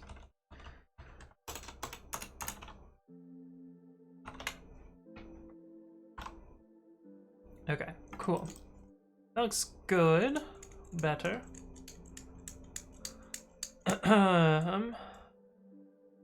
It is the most awkward starting soon screen ever. Why is it awkward? iSatisfied? What's wrong with it? How would you improve it? Because I'm willing to improve it. I think it's mostly fine. This is what it looks like. Just, you know, the Python can chat. I feel like it's pretty straightforward, pretty reasonable. It does its job. Brugmere says, "Are you just assuming these keys are always present, or are you going to go back and add error handling to all of these assignments at some point?" They should always be present. If GitHub breaks their schema on me, then, you know, then we adjust the code. But yeah, the keys are currently always present, so. Oh, you just mean without music? Oh. I mean, I usually start the music, so it should be fine. Kamiko says, "I've just raised a PR against your Twitch bot." Oh. Are you gonna put Python in your resume? That's funny. Where do babbies come from? What? Where do the babbies come from? Somehow you have failed.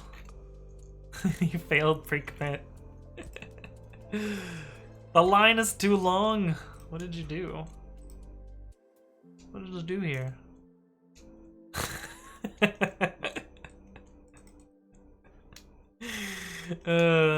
That's funny.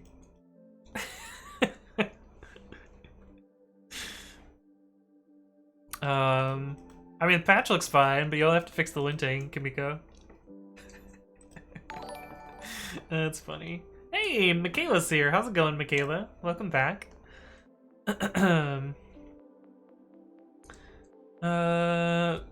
Peace Hugo says, "Would you recommend learning Vim/NeoVim nowadays?"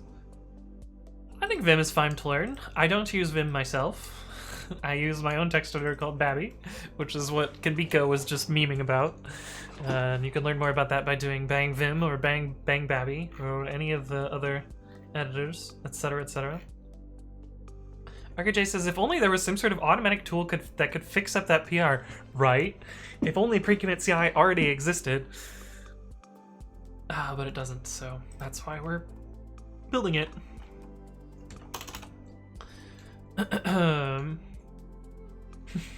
Are we winning? Kind of. Brookmare says, I do a lot of stockfile CSV parsing, and these stupid suppliers change their field names constantly. That sucks. One even changed every night because presumably their data export was broken and adding garbage to the header. No. That sucks. That sucks. Okay, what was I doing? Oh, we were making sure that runs still work. Okay, so we got our run worker here. We restarted this. Actually, I think I did one of my to-dos. Runs empty state. Cool. So now if I go, we need to test both of the pathways. So let's go to GitHub and make a commit. So we should be able to add a file. Let's actually test the full, oh, we won't test this in a, this doesn't trigger in pull, the autofixing doesn't trigger in a pull request. New file.txt, hello world. Commit, so that should trigger a webhook here, which should trigger a run here.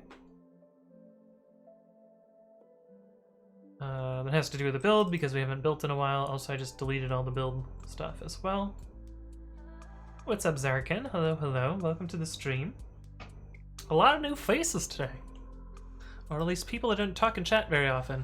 It's good to see you all. Okay. Completed. So we should see a green status on here. We do, and we should be able to click into it here.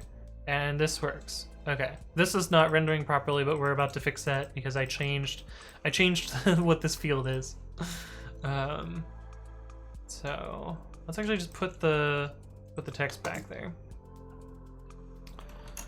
Web templates run. So we want run dot account name / that.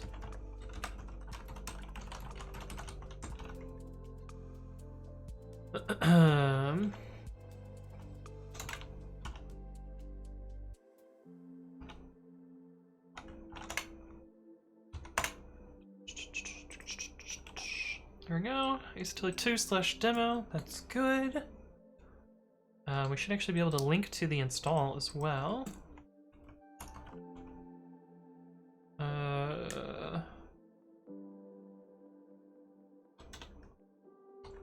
We can probably put that into the actual run itself as well.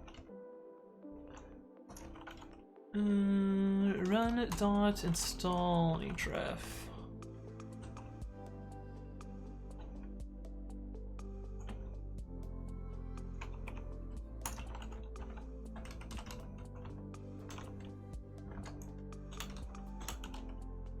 Run.repo href.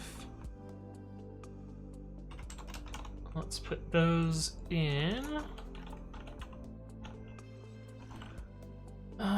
Data run.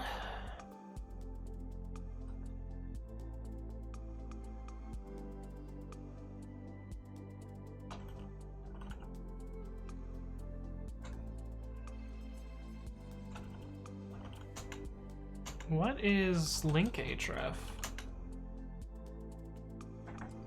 Oh.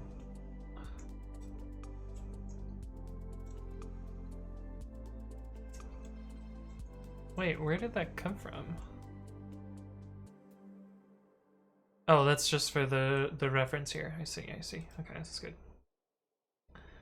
Roosterhead says, Babby comes from mistyping nano. Indeed it does, Roosterhead. Indeed it does. iBogey says, why add CI to pre-commit when there's already good options for it? Because I can do it better than the good options. The good options are kind of shit right now, actually, to be honest. I'll actually show you one of the main things that you can't do with any existing CI right now. Because you asked. This is one thing that's impossible with the other existing CI solutions, and I will show you a cool thing. So, let's say that you were in some edit here, and you made some mistake here, like trailing white space, and you were to make a commit here. Oh, am I running? Yeah, we're running. Okay, cool. And you look at this here, you'll see that we're getting a run here. It should fail this run, so this should turn to a red thing here. So it did fail. And then pre-commit will auto-fix this for me. So you can see that it auto-fixed the trailing white space here. And this should go automatically green. And that's the, like, really, really fucking cool thing about pre-commit.ci. And you can't do you can't do this with other CI systems. So without exposing credentialed tokens to pull requests, which you don't want to do because then people could just rewrite your whole history. But anyway, that's like one of the big selling points. Also, it's much, much faster than the other ones. EasyLight says, how do you prevent endless runs if there is not an automatically solvable problem? Easily. Very easily. We double check that the previous commit is not made by us and skip it in that case. So you can see pre-commit.ci, where is this file? Builder, scripts, push 0 commit. So we check here whether the previous commit is authored by me. Or authored by my CI system, and skips in that case. So that's how you avoid infinite commits. Now, granted, there is potentially a case where your bot makes a commit, and then another bot makes a commit, and then your bot makes a commit, and it could bounce back and forth that way. So I do still need to think about this problem a little bit more, and like probably sealing the number of pushes to a particular PR. But until that problem happens, I'm not going to write code for it. But yeah. Anyway, that's what that is. Asyncify says, I now want Anthony to use Vim for a whole stream. I could probably do that. We could make that like a sub goal or something. Like, no, get to some sub goal, and I will do just use Vim for an entire stream. I just rage about Vim over and over.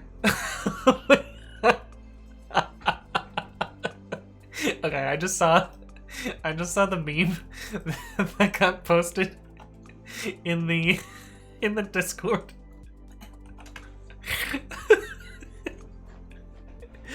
Oh my god. That's so fucking good.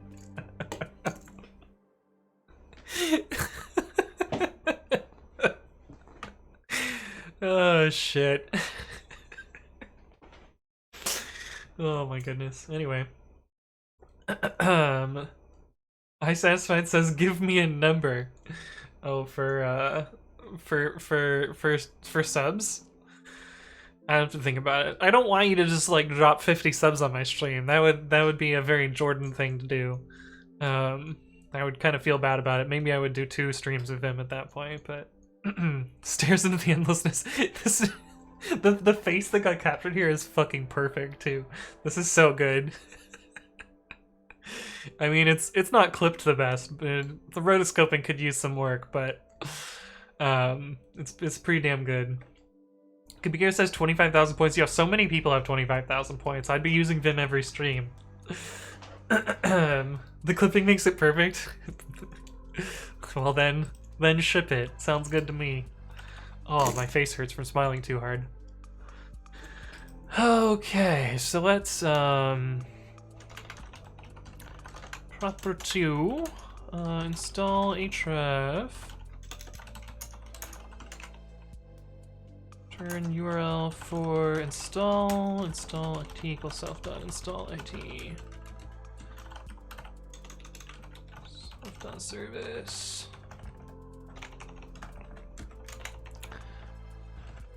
I think that will work. And then property repo href.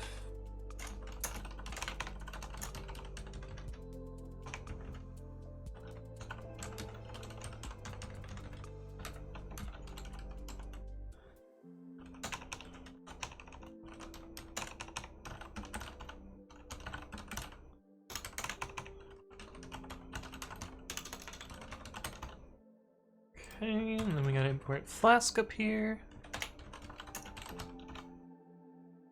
And And let's see if that works now. 404. Oh, is that the old run? Yeah, that's the old run. Cool, so now you can go to the installation from there, and you can go to the repo. Okay, looks kind of ugly though. What if I get rid of this slash in between?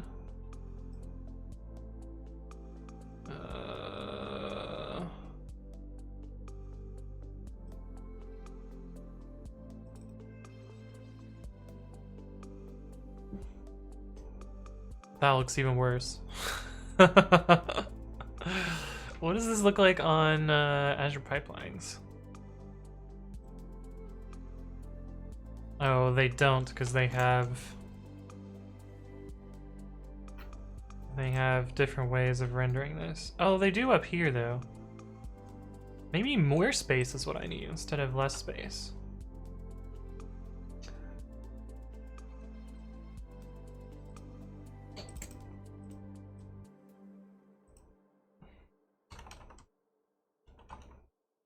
Let's put some non-breaking spaces on both sides of this. See what that does. Oh, god damn it. Of course it doesn't. Of course, this is precisely what I wanted to do. Of course. We can at least copy the character for it though. And yes, I do have the non-breaking space character memorized for some godforsaken reason.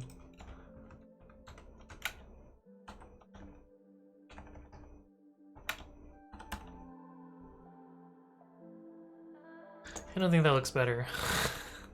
It may look worse. Kamiko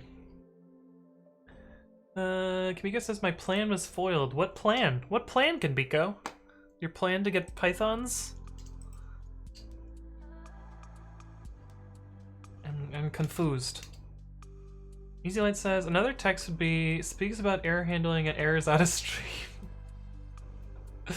Yeah, you can make a community point thing. I'd like the slash actually, you could make it a pipe.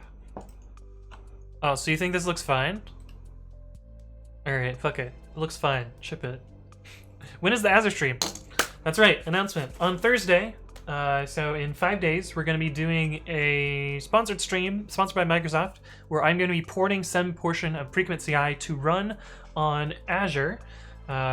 Which is a cloud that I am not familiar with, so we are both going to be learning a lot of stuff there. I think my mini goal is to get some sort of website rendering out of Azure using their Azure Function stuff. So, hey, what's up, Memphis? Welcome back. Who says, evening, laddies. Using spaces. I mean, the non-breaking space was pretty good. Hey, what's up, Senhelp? Hello, hello. Came for the quality CSS. Shh. The CSS is garbage right now. Rizik says you could use the center dot between those and make master smaller. That is an idea as well. The thing is, this will be different if it's a pull request. Oh, actually, where's the pull request run? Yeah, what does it look like for the pull request run? Yeah, this is what it looks like for a pull request. I kind of want this to be like the subtle text instead. Oh, I didn't mean to click on that. Oh, also this is wrong now. Shoot. Shoot. This needs to be self. Account name.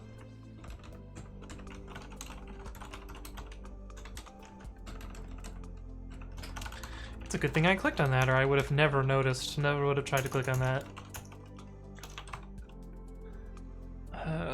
We can do repo base equals.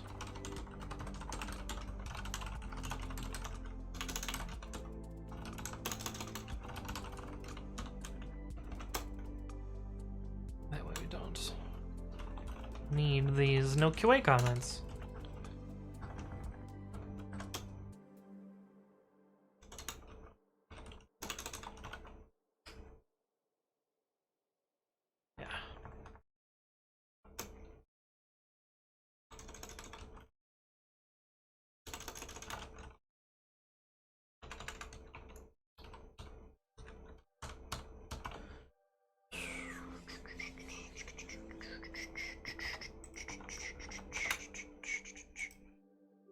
This should work. Should take us to the pull request. Cool, it does. But yeah, I wanna class equals text secondary.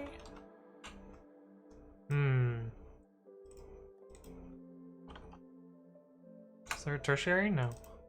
Text subtle. What the fuck do they call it? Typography. Is it in colors? I bet it's in colors. Not in typography. Colors. Oh. Text muted is maybe what I want.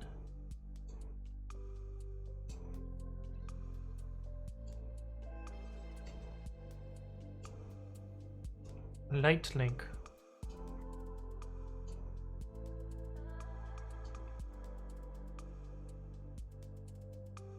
Note that the text white and text muted class has no link styling. Huh. Anyway, I can always do that later. Use Vim for the Azure stream? No, that would be real bad. That'd be real bad. We're not gonna use Vim for the Azure stream because it's just gonna be me cursing about text editor all stream. And nobody wants to see that except for you guys when we do a Vim stream. What are no QA cards? Oh, no QA comments. So no QA turns off the linter on that line. And this line was too long, and so that's why I was doing no QA E501, which is line too long. And if I make the line shorter, I don't need to do that.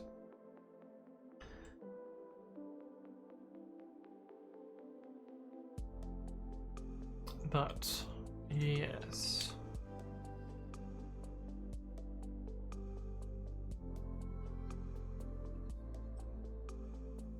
Anyway, that looks good now.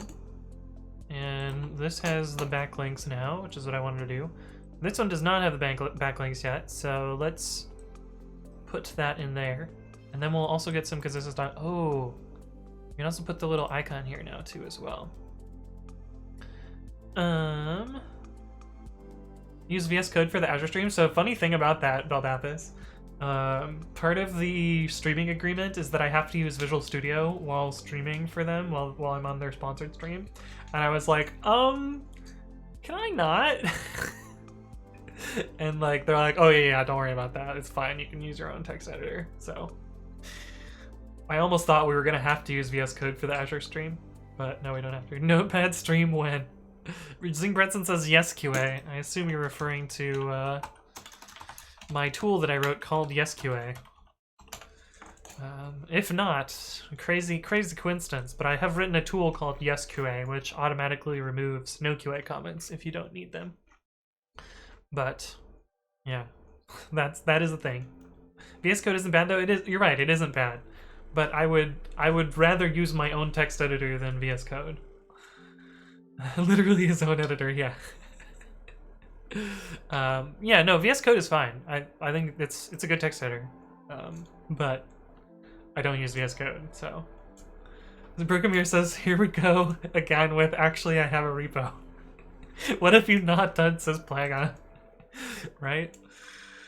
Okay, what was I doing? Oh, we're improving this page to have a link to the install here.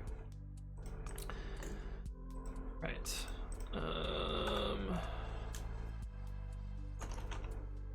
OpenCI templates, no, web templates, repo.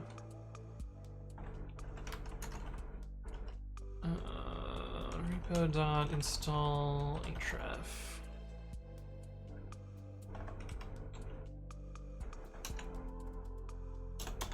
We'll do it like that, I think. So we'll have the same spacing there.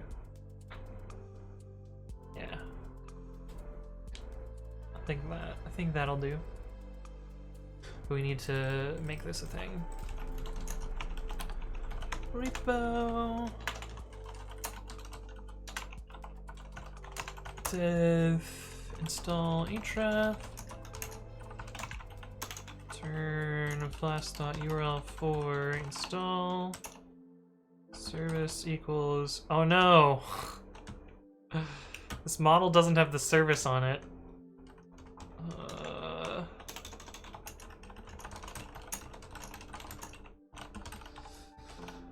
So let's fix that as well. Install ID equals self.install ID.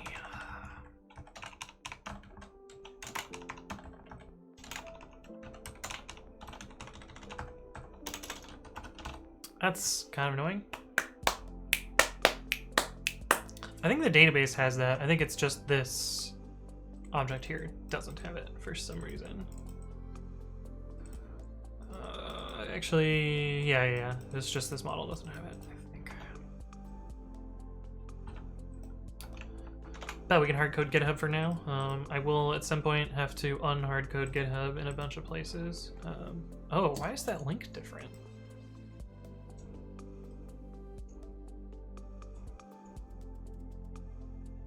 I don't like this blue link.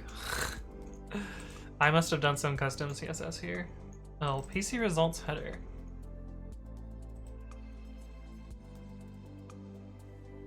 Yeah.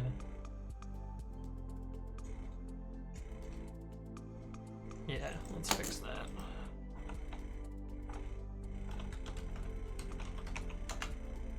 PC results header.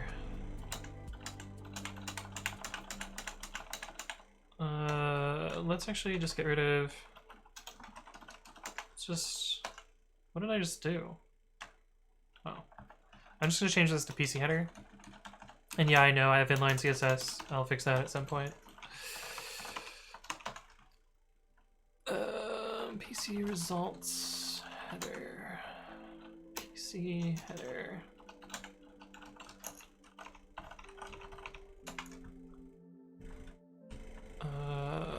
Class equals PC header. Oops. That one still looks good. Oh.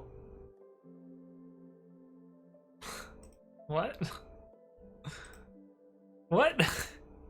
What is going on here? Did I not end my A tag properly? I didn't. Okay. It's like, what the fuck?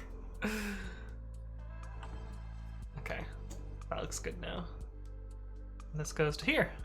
Cool. Now we can click through to all of these and go back and forth between all of these. Nice. Nice. I'm gonna go fill up my water again. I will be right back. I will see you guys in a bit.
Hello, I'm back. Oh no, we dropped some frames while I was gone. I'm back now. Kukanashvili? Sorry, I butchered your name. Let me know what you want me to call you. Says, what is pre-commit? I don't have a video about this yet, but I did record a podcast recently, which is linked in the Discord. But the basic idea behind pre-commit is it is a tool which allows you to write a configuration file for a bunch of linters and code formatters in a bunch of different programming languages. Most of them end up being Python just because the tool is written in Python and that's where it's kind of taken off in the community. Oh, you're right, the music is on loop again. What the fuck? What is YouTube doing today? YouTube, what are you doing? I don't have it on loop at all. Yeah,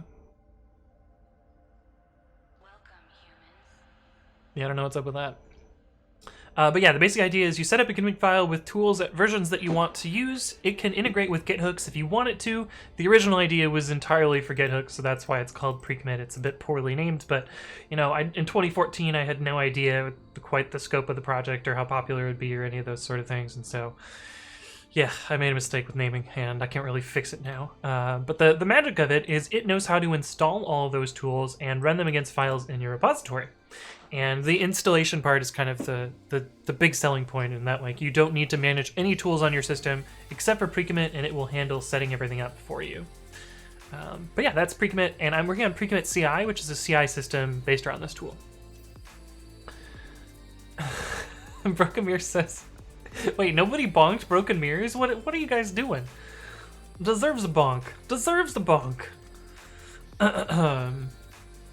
Is the music only a little bit weird, or is the music just getting slower and faster? It probably was due to the frame job, Easy Light. That would be my guess. And that it looped. I don't know what's up with that. Link Bronson says, no video on pre-commit. Finally something he hasn't done. It's true, I do need to do a pre-commit video at some point. Roosterhead says, yesterday I got a call for an entry-level Python job. I haven't used Python outside of personal projects, so any tips? The first thing that came to mind was your stream. I mean, the thing about especially entry-level positions where they're asking for a particular language, you don't necessarily need to know that language. You just need to be able to show competency in programming in general, and you can learn the language as you work on the job. And especially like Python is pretty easy to pick up if you've worked in literally any other programming language. So yeah, it shouldn't be that big of a deal, hopefully. Well, that says, how would you rename pre-commit if you could move back 6 or 7 years ago? So I did actually go through a point where I was going to rename it Linter Runner. In fact, to the level where I registered the domain. I feel like Linter Runner is a better name, but it's not even a Linter Runner. It also can run just like generic tools, so it's more like a tool runner thing. I don't fucking know. I'm so bad at names. I usually just name things at what they are, and sometimes that ends up being the same as what they end up being, but like sometimes you get things like pre-commit and the name doesn't make sense a year after you've created it. But I don't know, I need at some point to change it. Call it tool commit, but that's not even right either. Because it, like, the fact that it can do Git related things, especially like commit workflows, that's actually like kind of secondary to how a lot of people use. Oh, I didn't know that. I didn't know that link went to GitHub. Interesting. But yeah, I don't know. But anyway, the name is it's a name. It's kind of too late for me to change it at this point. So that's why it's called that, and that's why all the branding is around it. So anyway, what was I doing? What was I doing?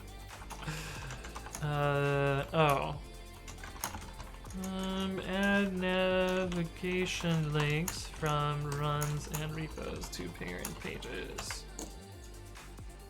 Cool. Rishad says, pre-commit seems like a good name to me. I mean, it's fine. The thing is, there's another thing that's also called pre-commit that's different. Well, that just says, good hit, git hooks, but in Python with config files. Kind of, but the get hooks part is optional too. Hey, what's up, Michael Helvey? Hello, hello.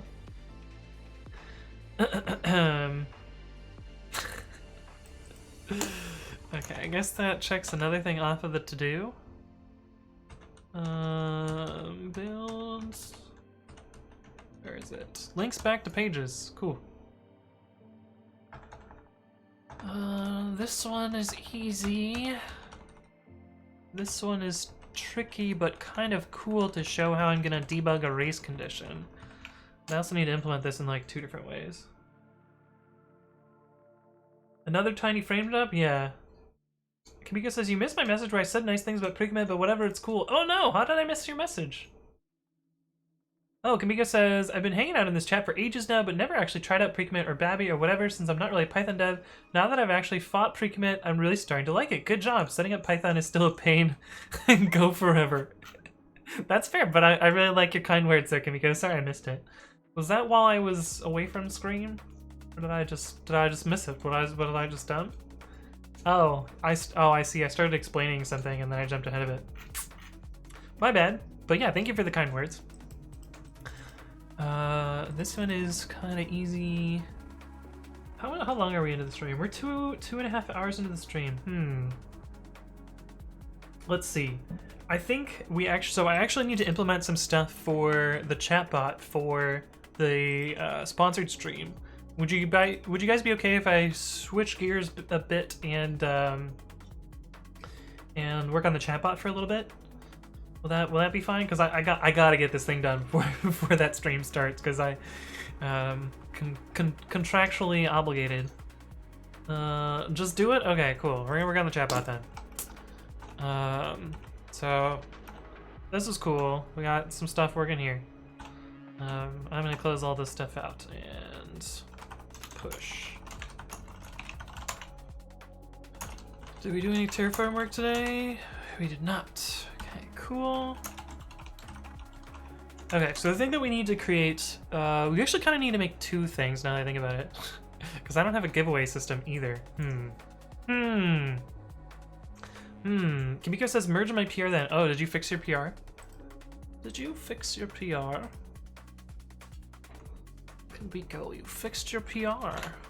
So I can close this out. Where do babbies come from? Oh, we exploded this out. I'm not sure if I would have written it this way, but this seems fine.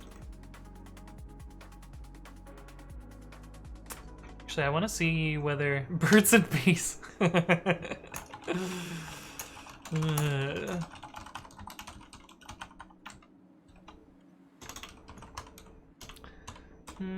Twitch chat bot. I just kind of want to see whether it fits in a different way, but that's probably fine.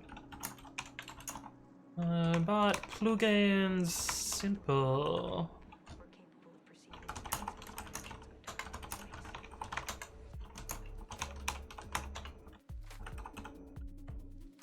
Like, I wonder, does it fit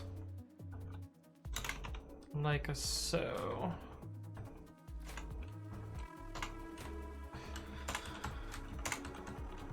This is like kind of a jank way to do this.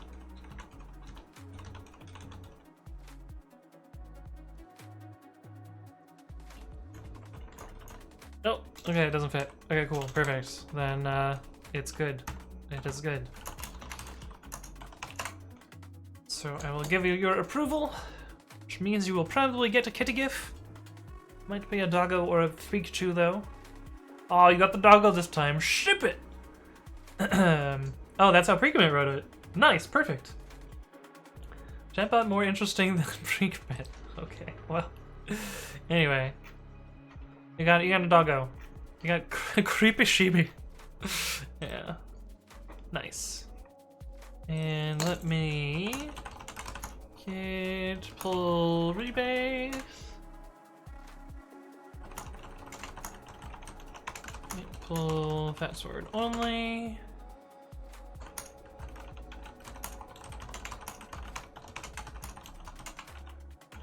And now you can have the now you can have. Do you even remember what the command was, Kanbiko? But try out your new command.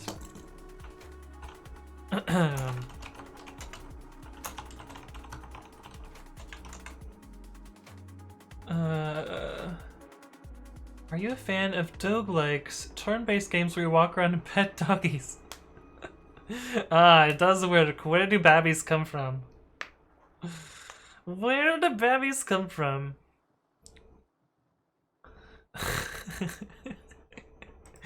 That's funny. Okay, so how is this gonna work? So I basically need a way to send commands or send output to chat every once in a while. But I don't know how that works. Handle response.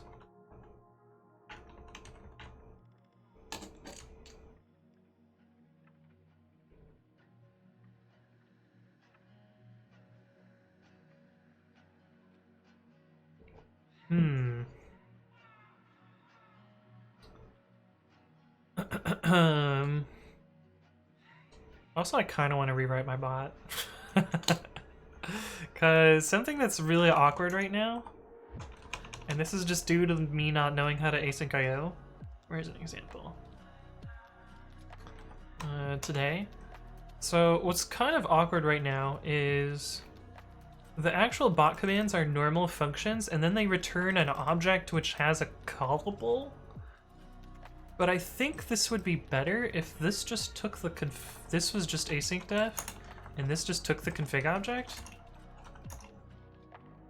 And then I would just take this.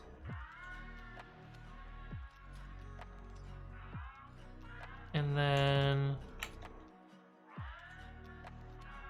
return.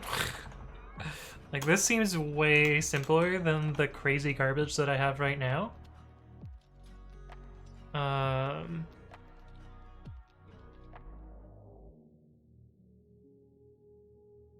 But that seems like a lot of work, and maybe off topic, and maybe I should let's do what I need to get done first, and then we can rewrite the whole thing later. Interdroid says you could use shed from the standard library. I've not heard of this library. Event scheduler.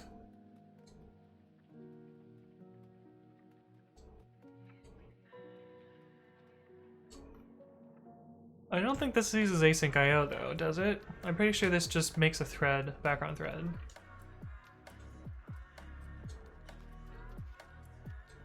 Like, I think I actually want to use async IO. Why does this module exist? It seems weird. Remove support for threadless builds. Okay, so yeah, this uses threads. Yeah, threads. But I don't want to do this either, because this doesn't play nicely with the rest of my event queue.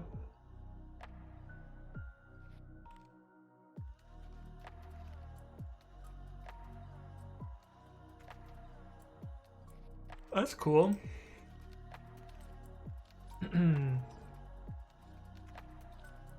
You can also do bang vim. Well, that says, why isn't the new command in the unknown command blah blah blah automatically? Because it's a secret command. The aliases are all secrets, intentionally. Mikhail says, where's Redwood City? So on a map, if we're looking at San Mateo, which is right here, Redwood City is down over here, which is apparently the closest AQI indicator. I'm surprised there isn't one in Burlingame or in San Mateo proper, because these would be way closer than way down in Redwood City. So the air quality it's actually checking is down here instead of up here, but it's reasonably close.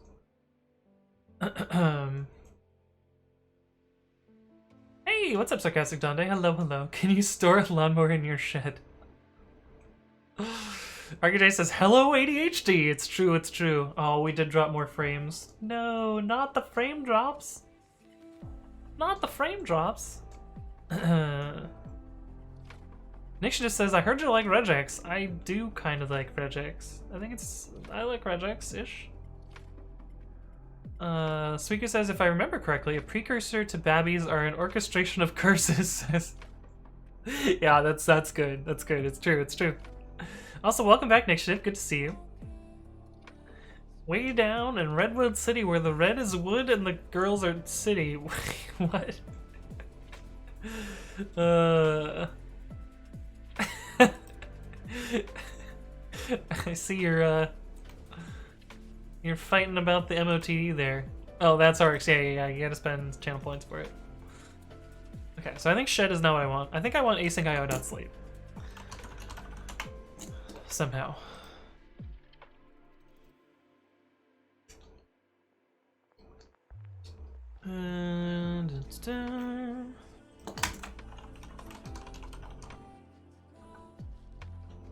Block for delay seconds.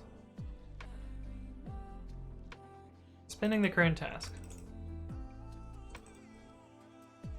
The loop parameter is duplicated. Okay.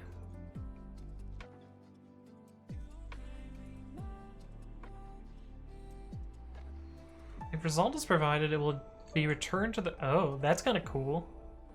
You can make this function return an arbitrary object? That seems really dumb. I don't know why they would do that. Like, you could just not have this and have a return statement afterwards. That would make way more sense to me. Okay, but I think we can use asyncify.sleep. Kayla. You're not scaring me there. My bot didn't say that. You said that. Those drops are messing with my dose of Anthony. I don't like it. Yo, I don't like it either. It really unsettles me because there's nothing like new about it. It just makes me kind of be a mess. Easy Light says, what do you want to do? Have a chat output every second/minutes. Yes, once an hour. AIO schedule. Probably, but I don't think I need a package to run AIO.sleep. Especially because it says for humans. Fuck them. Fuck this. For humans? No. Screw you. Don't use that dumb tagline. Not in my channel.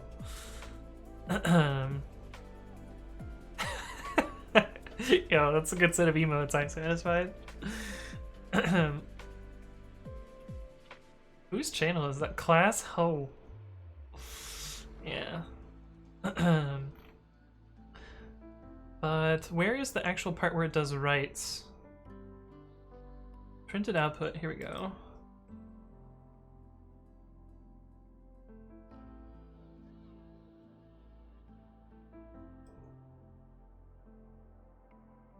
So actually, I think I can just do this with handle response.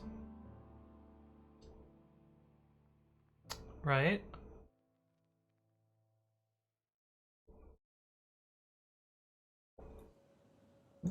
And just have it recall itself over and over and over. Maybe? Unhandled hug error, please insert hugs. Zing Princess says, is Anthony Wright's code not human, hence the distaste for that tagline? No, it's a stupid tagline. All code is for humans. It's a stupid tagline. And it was popularized by Mr. Kenneth, who I have a distaste for. But yeah, that's why. Oh, how am I gonna do this? Hey, what's up, Eric Element? Thank you for the follow. Welcome to the stream. Let's see.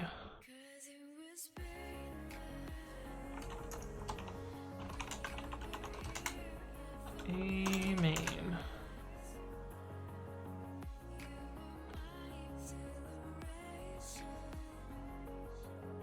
Okay, so somewhere in here, I need to add the callbacks here. Okay, so I think I know how I'm gonna do this. So bot/data, we're gonna make a periodic callback, and we're gonna give it a time handler. And then we're gonna register a bunch of coroutines that just kind of chill out and do stuff, I guess. Makeshift says binary files aren't really meant for humans though. Yeah, that's fair, but the code is. Michael Helvey says, I think some code is perhaps friendlier to humans than others though. Yeah, but it's a stupid tagline. Like, just putting the tagline there doesn't make your code better. And that's what people imply. They somehow imply that because they have put 4 humans on it, that it's better than everything else. And it's dumb. It's fucking dumb. Mikhail says, doesn't your bot use some library with a similar name for displaying time and stuff? Yeah, that library is called Humanize, but it's based on the JavaScript library by the same name.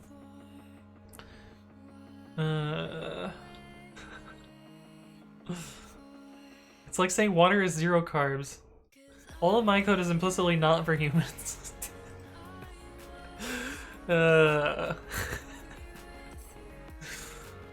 Okay.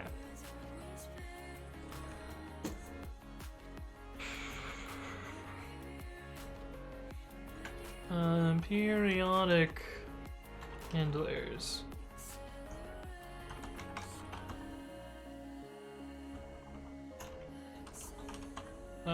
Tuple int callback, so it'll be time. You know, like how much time in between? How many seconds? How about how many minutes? How many minutes are in between?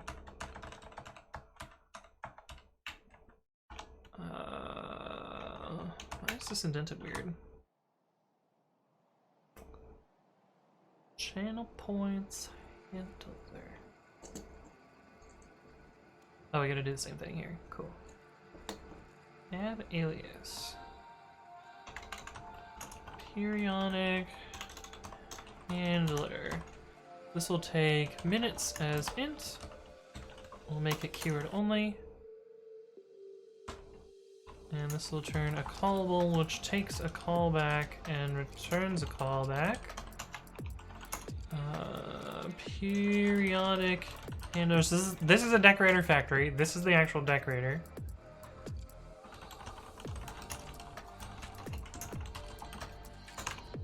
And I have a buddy problem.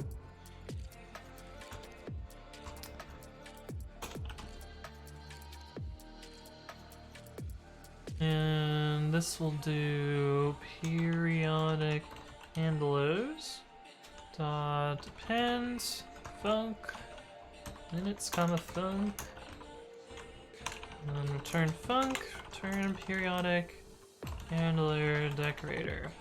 Okay, I think that's good. Shazrat says, did I come back to a rant? Rant? Hell yeah! It wasn't really much of a rant. It was just me saying that writing 4 humans on a library is dumb. And I don't like people that do that.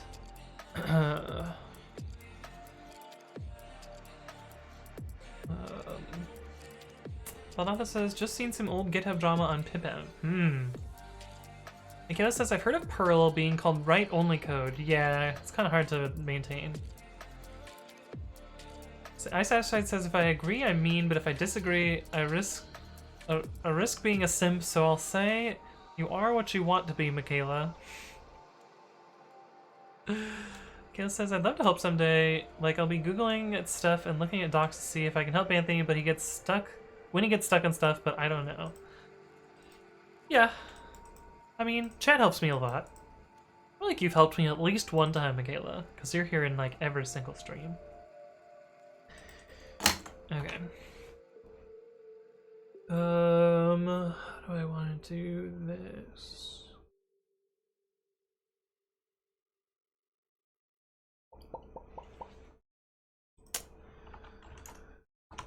Let's just make one.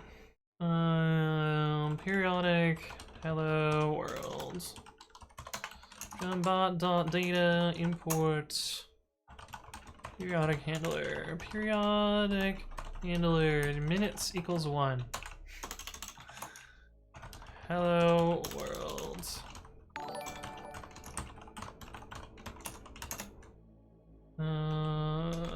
Message response. Hey, what's up, Outside 5? Thank you for the follow. Welcome to the stream. I'm not quite sure what this match object is going to be, but we'll find out soon. Return message response. Hello world. Let's see what we do here. I'd like to be more than a cheerleader someday. You could teach them how to type gooder. I mean, yeah, I already know that I cheat there. I misspelled it, you're right. You're right. Shazarette says, never helped, never donated, never subbed.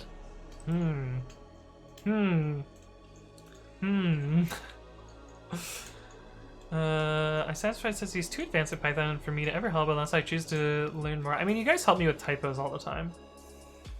Kavika says, that is an M, not RN, for those wondering. What?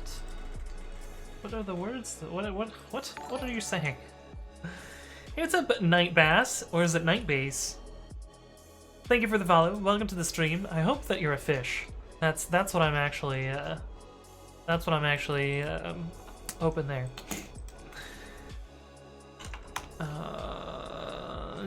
Init periodic handlers, and this needs all sorts of stuff.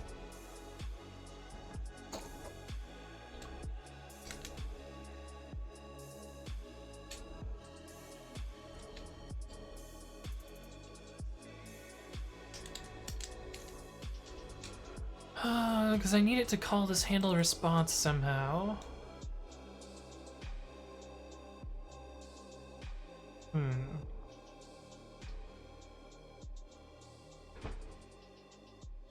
Oh, pom-pom, but it's porn. I see. Okay, kerning joke. I missed it. That's good. I like it.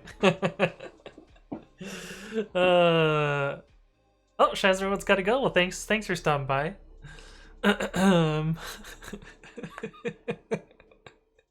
That's funny. Okay, so I need all these things. I need config, I need some match, I need a handler, I need a writer and a log writer. Maybe I should just put this all in main.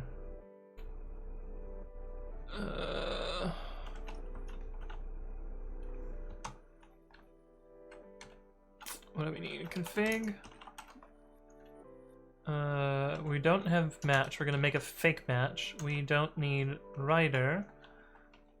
We need periodic handlers. Config periodic handlers. We need writer, and we need log writer, and we need quiet.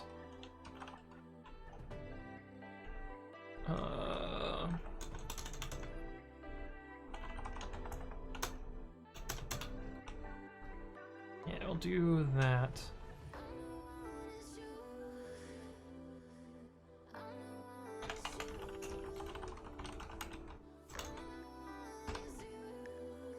What are all those parameters that we had here?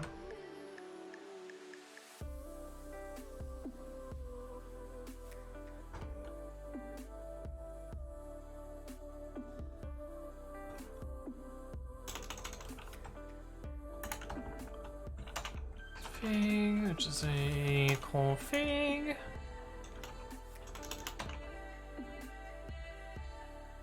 We'll just access this globally, who cares? What are you, writer?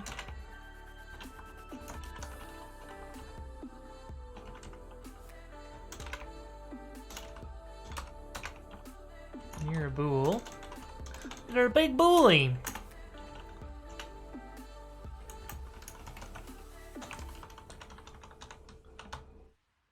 asyncio.streamwriter. asyncio.streamwriter.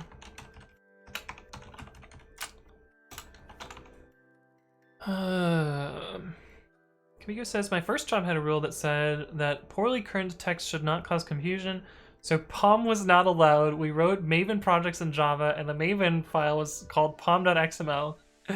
Better scrap that 3-year project then, gotta be compliant. Oh no. Stop bullying the poor code. You're right, Michaela. Why I gotta be bullying that?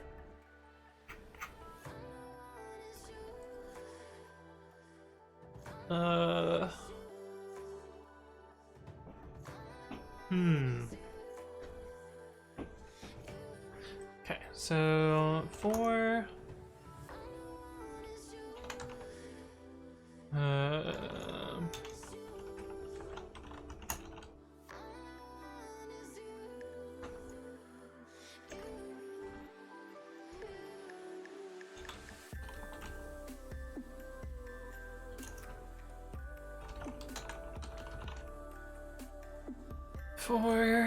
time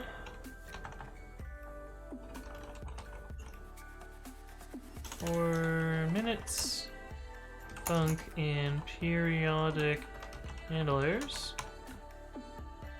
we gotta put this onto the loop.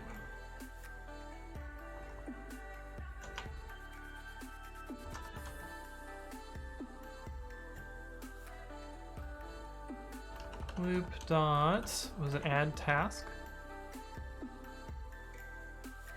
Create task.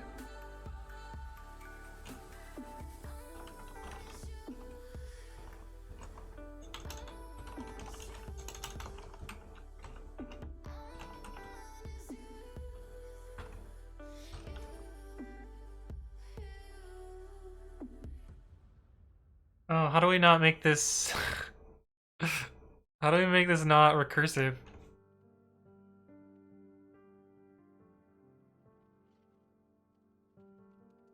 Oh, we can just make this a loop. Yeah, that's how we make this not recursive. Okay, so I think this is the basics of what we want to do.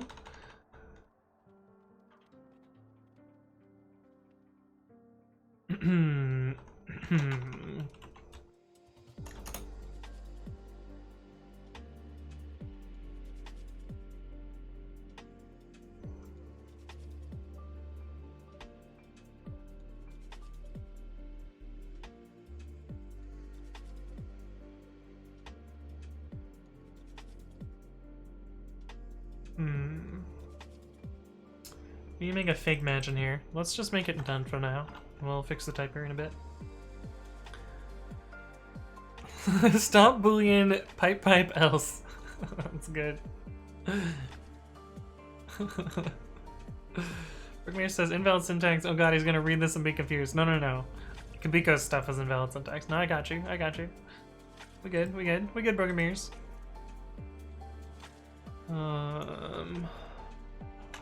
While true. This up here. Async io.await. Async io.sleep. Minutes times 60. And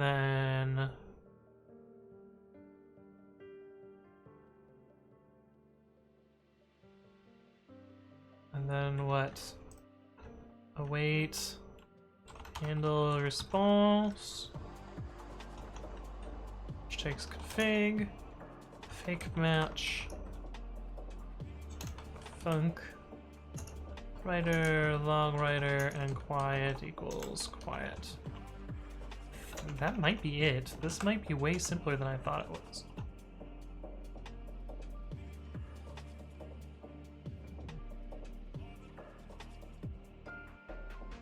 So this task will just run forever and repeatedly call our function.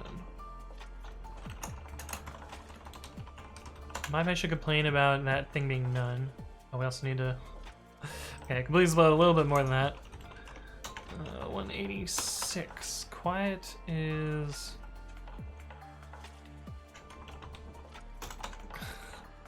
I'll just make this a required argument. Okay, this is the one that I expect to be none. Periodic handlers is not defined.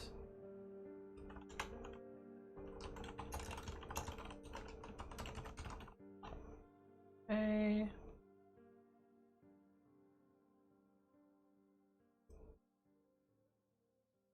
Start periodic gets multiple keyword values. That fixed because I just changed it. That's fine. 255.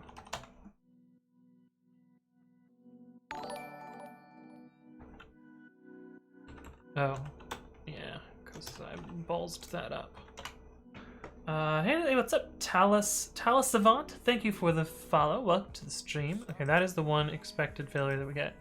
Okay, so in theory, if I restart the bot and we wait for 60 seconds, it should print Hello World, assuming I did this right. And then if we wait for 60 seconds more, it should print Hello World again, assuming I did this right. But we kind of just have to wait and see if it does it. So how are y'all doing, chat?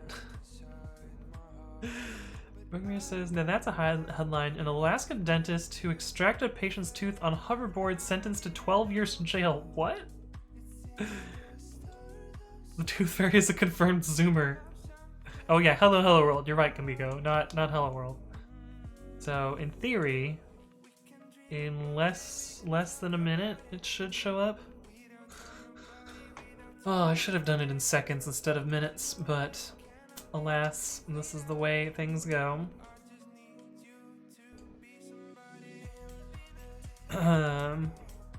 Hey, what's up, Neurotical? Hello. Yes, of course. Of course. Unhandled type error. Why didn't this trigger? Oh, because it's not checked in. I see. It said it. It said the thing. You're right. You're right. It did say something. What is this? What is this image that you posted here? Oh, it's a kitty playing with the dice.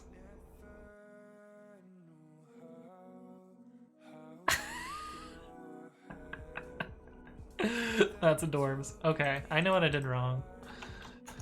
And MyPy will now tell me what's wrong. So it should have one error. It should have two errors now. Yeah, this one. So we needed to pass match along here.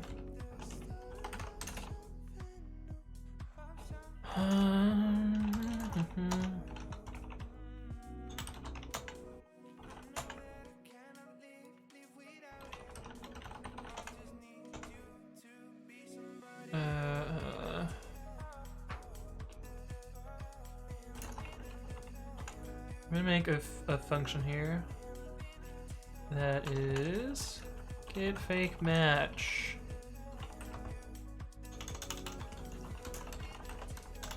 Not match. We should take in config.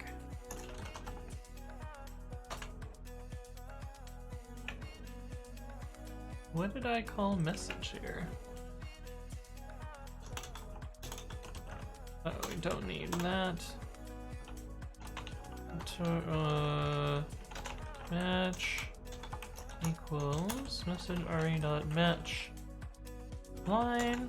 Assert match is not none. Return match. Actually, we can just do this. So, oh.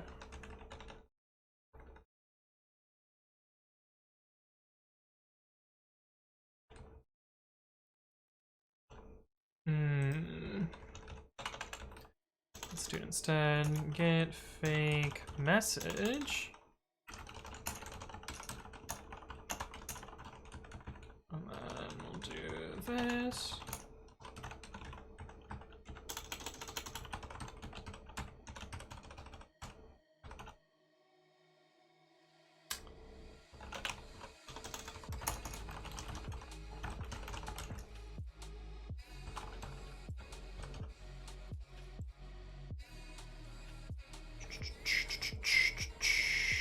From bot.data import get fake message.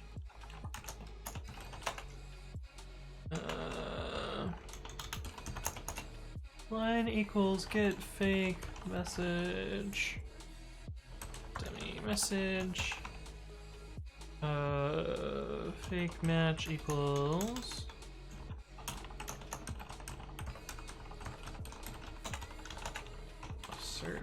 which is not none. And then we should be able to pass this in here. And then MyPy should be happy. Nope. 25. What the fuck happened here? Bot.data has no attribute get fake mess. Oh, it's MSG.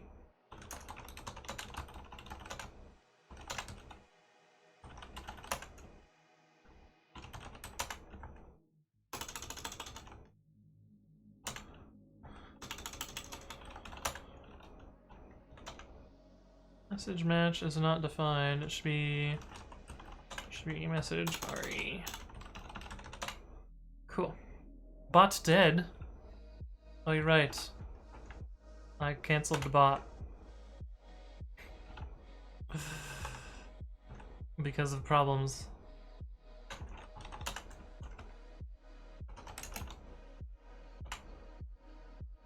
Okay, bot back. Sorry about that. Oh, did you renew an MOTD? Let me give you your points back for that. Sorry about that. Recent review. This one. I will refund. Oh, is it not? So it's gonna show literally all of them. Here we go. Reject. There you go. You got your points back. That was a point. That was a pain in the butt. But yes, I can give points back. Okay, should be working again now. But yeah, the bot was dead in the first place. Hey, what's up, Kinslayer? Hello, hello. Welcome to the stream. Miguel says your windows are different sizes. That's -1 points. No, they should be both exactly 80 width. So this is 80 width. And if we look at this one. Oh. Fuck. They were the wrong size. Oh shit! Wait, did it work? Okay, so we gotta see if it does this again. But yeah, you can give points back by rejecting the channel point reward.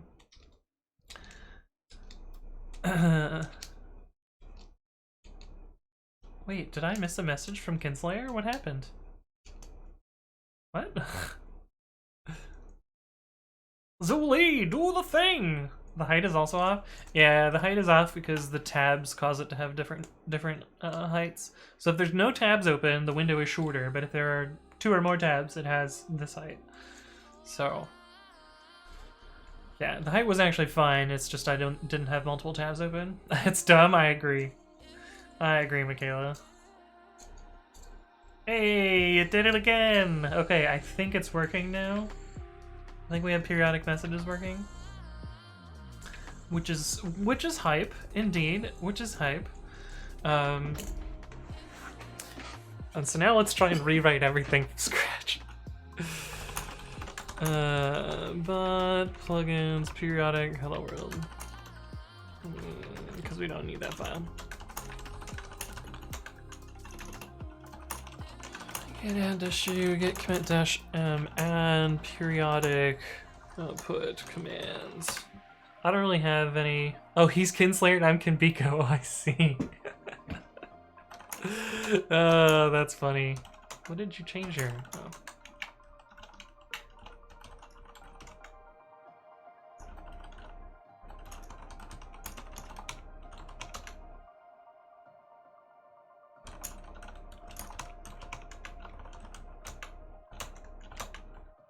All right, that's how the error happens here. That makes sense. And periodic output functionality. Now we can just do add periodic output. There we go. Cool. Get cherry pick. Whip.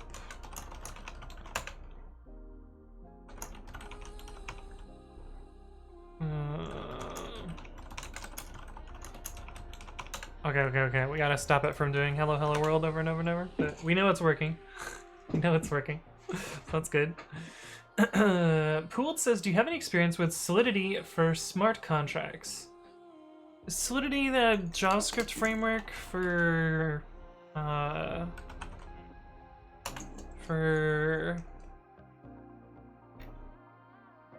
IoT? No, it is not. Oh, it's for fucking Bitcoin. Cryptocurrency. No, I know nothing about Solidity. I don't do anything with crypto. I think crypto is scarb, but that's just me. Philip Mammoth with farts says, what is the blue thing betwixt your keyboard? This is a little fidget spinner. Let me put it on my Pokemon machine here and show you. It's got a little gyroscope in the middle. I don't know. I'm a fidgety boy, so I have lots of these little fidget devices. Like I have my spinner. I've got the original fidget cube from the Kickstarter. This is the actual OG one. I've got this little fidget spinner. I know, fidget spinners. He's such a fucking boomer. I've got this broken fidget spinner, which is like slightly weighted because somebody pulled one of the LEDs out of it, which actually makes it a much better spinny thing. But yeah, it's spinning. We need a blue thing command. We could. Let me go get an Amazon link for it.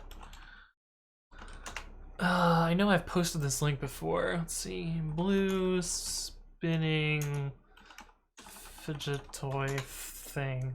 Oh my god, it actually worked. I searched blue spinning fidget toy and it's actually the first thing, the first result.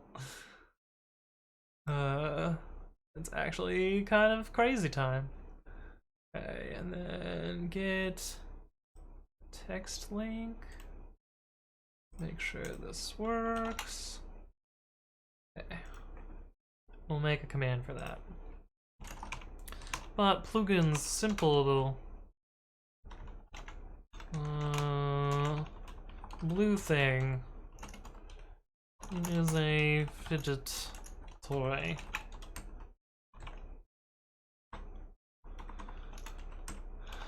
Blue thing. Seems fine, blue thing. So now you can do a bang blue thing. It is a fidget toy. Diff and shoe.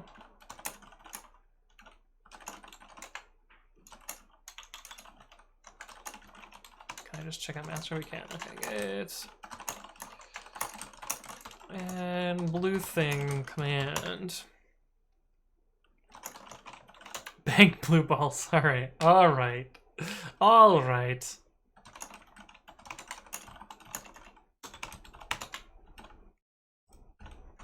Cool. Okay, we have a command for that now. You know Twitch chat, make it bang blue ball. No, I think blue thing is fine. Oh, you guys all really want blue ball.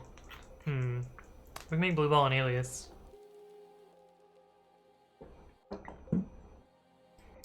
We'll make an alias.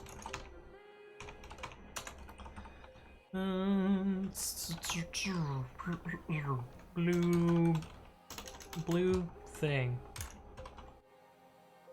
Blue ball.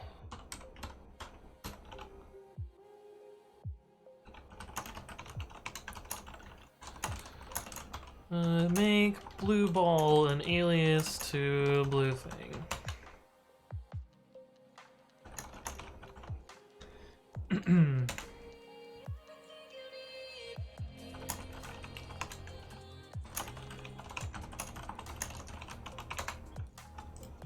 Okay, there you go. You're gonna have blue balls now, chat.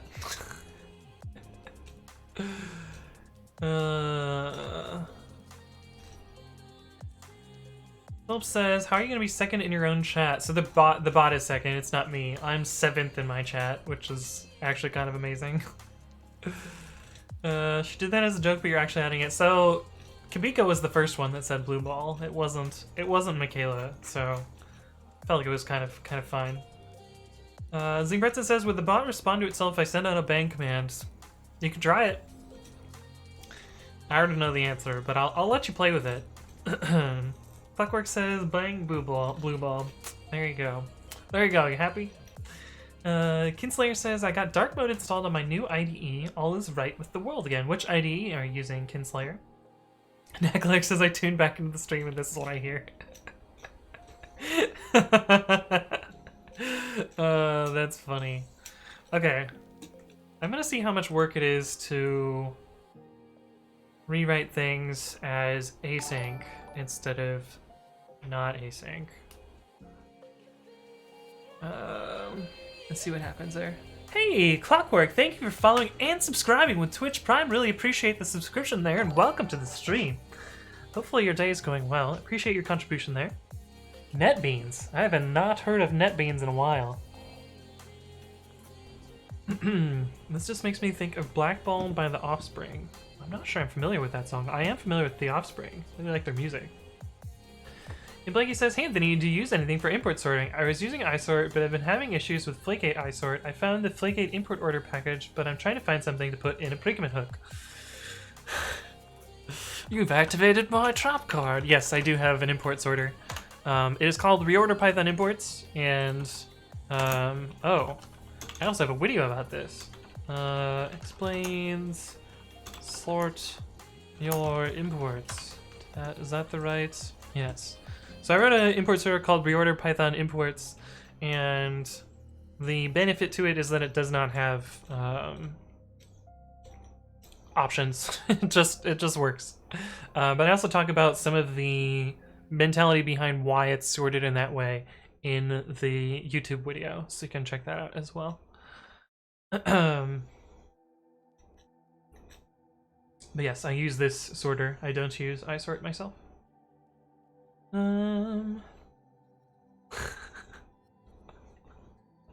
Clockwork says it's going great. Nice, awesome.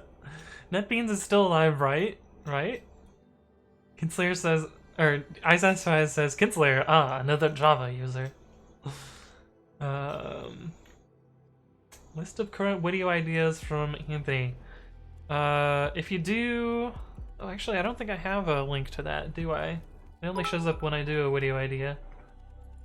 Hey, Go Haku, thank you for the bits. Appreciate that. Welcome, welcome, welcome.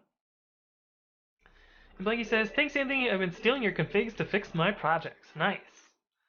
Bookmere says it has a special sorting. It's not really special. Like, you can do the same thing with other tools. It just has a very particular sorting. I got a good yoke there. I've been using Vim for a long time now, mainly because I can't figure out how to exit. Yes, yes. EasyWhite says, Ethernett's code, I wonder if somebody asks you, how do you cook rice? And your answer is, you are lucky, I have a video about it. I actually don't have a video about cooking rice, but maybe I should make one.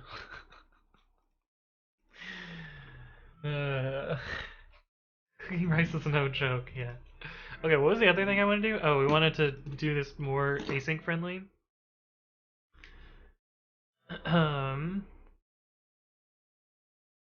We wanted to do this more async friendly.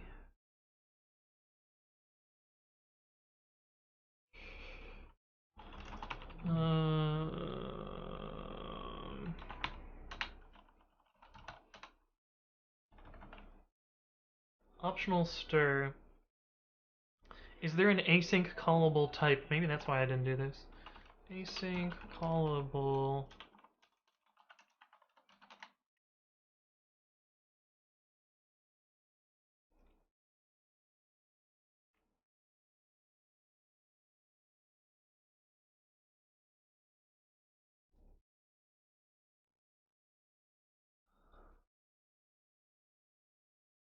Callable int awaitable none.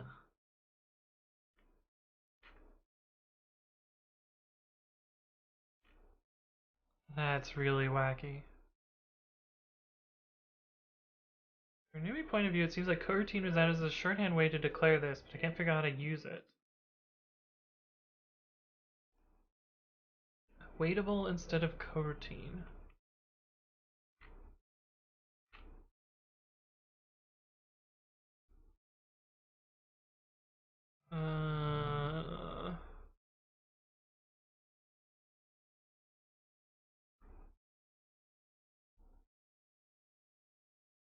Welcome to the simplicity of typing, Jesus. Some spice in these comments. I wish they would have backticked some of this because it's so hard for me to read this for some reason. Okay, so I guess this is so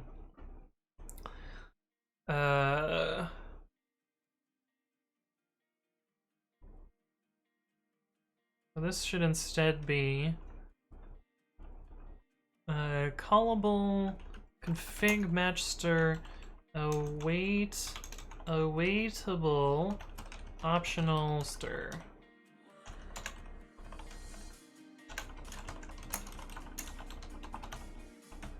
Should I just do one of... Let's do the channel points ones first. That one's gonna be the easiest. Oops. That way I don't have to rewrite everything at once. I can just use the channel points ones.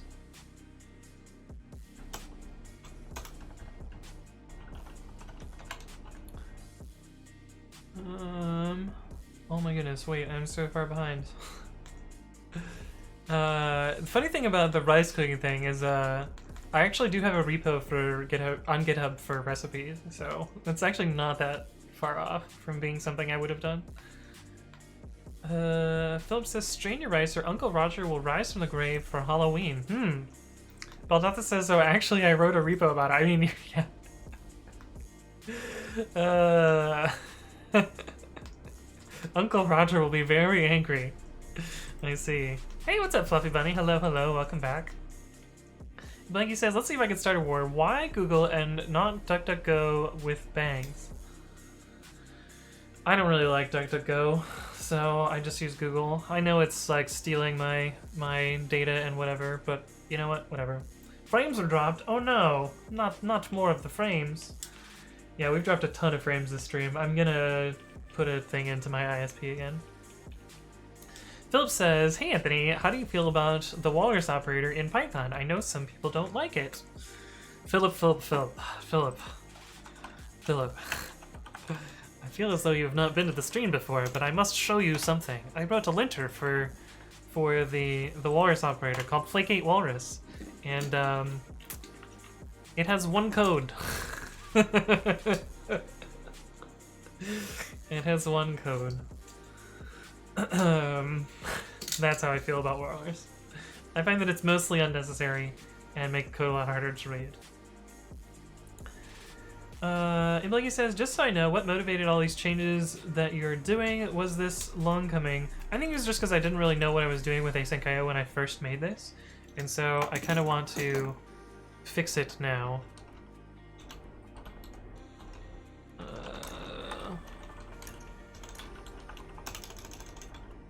Let's see, let's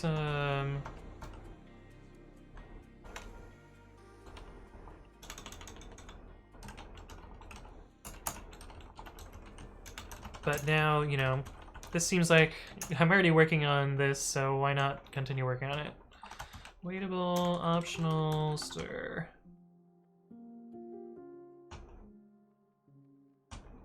There we go. So points handlers, I only have one of these, so this should be the easy one to fix. Points handlers.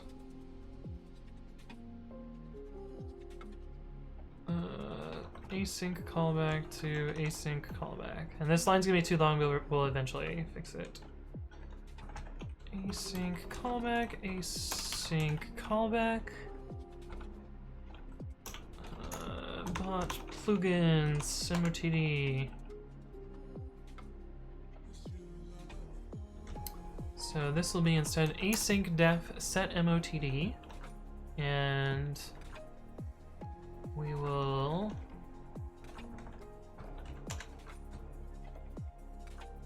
return this and do this.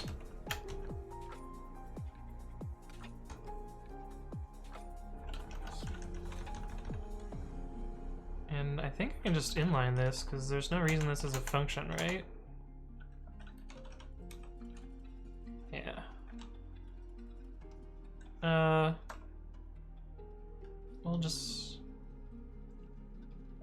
We'll leave that. We'll leave set motd. Self.user, this should be match user and match message.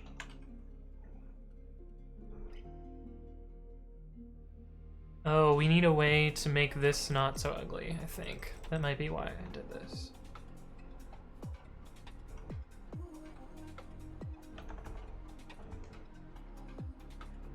Let's do format, message, config, this.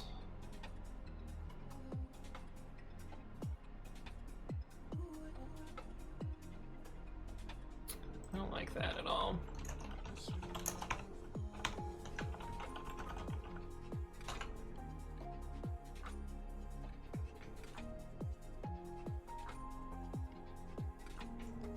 Oh, we don't even use the config here. We just use the match.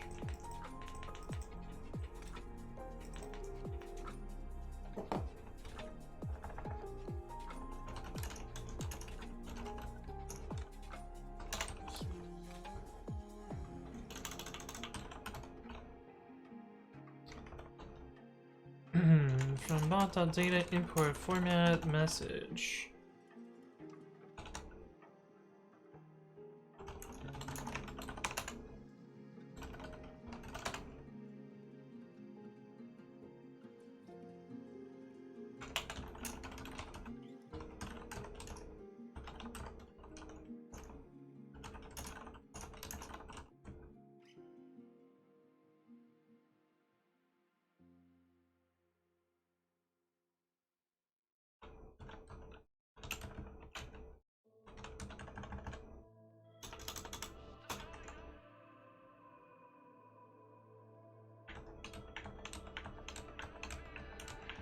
This is so sneaky what this does here.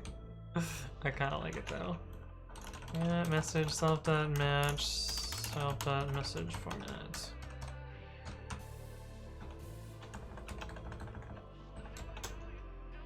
Okay, but I do also want to rewrite this function at some point because it's inherently unsafe at the moment. Fluffy Bunny says, what program do you use for recipes? It's just Markdown. So Babby, or the GitHub editor. RKJ says, I feel like people are deliberately activating all your trap cards. It's kind of true. Rationale, lol, best readme entry. It's true. Actually, there's a better readme entry. I've one up on that one. Instead of rationale, lol, I have a project called Dead, and I think this is pretty funny.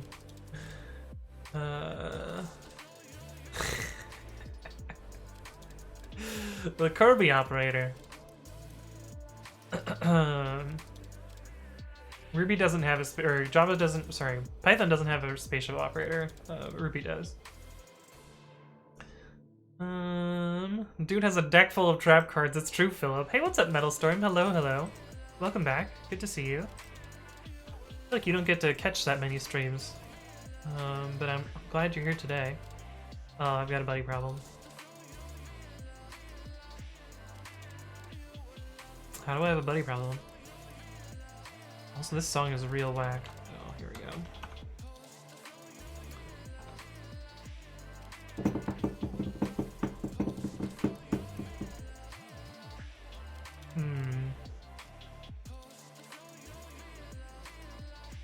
Let's see what MyPy has to say. Pre-commit run MyPy all files. Metal return value type.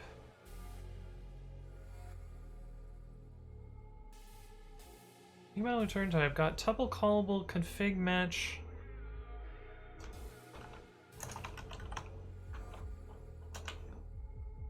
$142. Oh, we gotta change all of these at once, don't we? Fuck.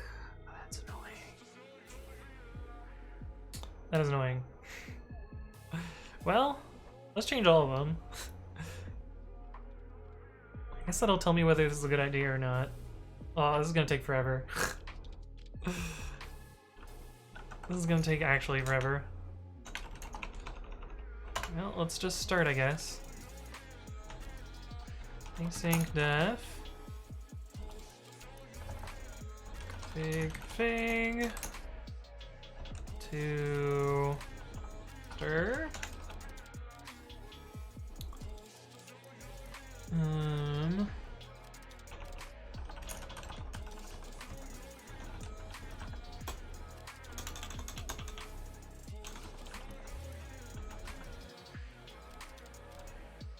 Okay.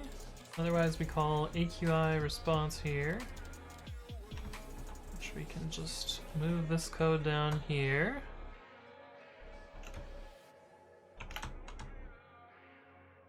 And then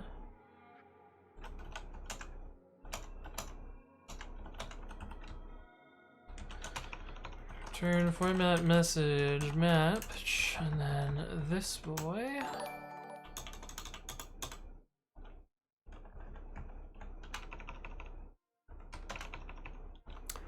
Hey, what's up, Rongar20? Thank you for the follow. Welcome to the stream. Hopefully you're doing well. Turn format message.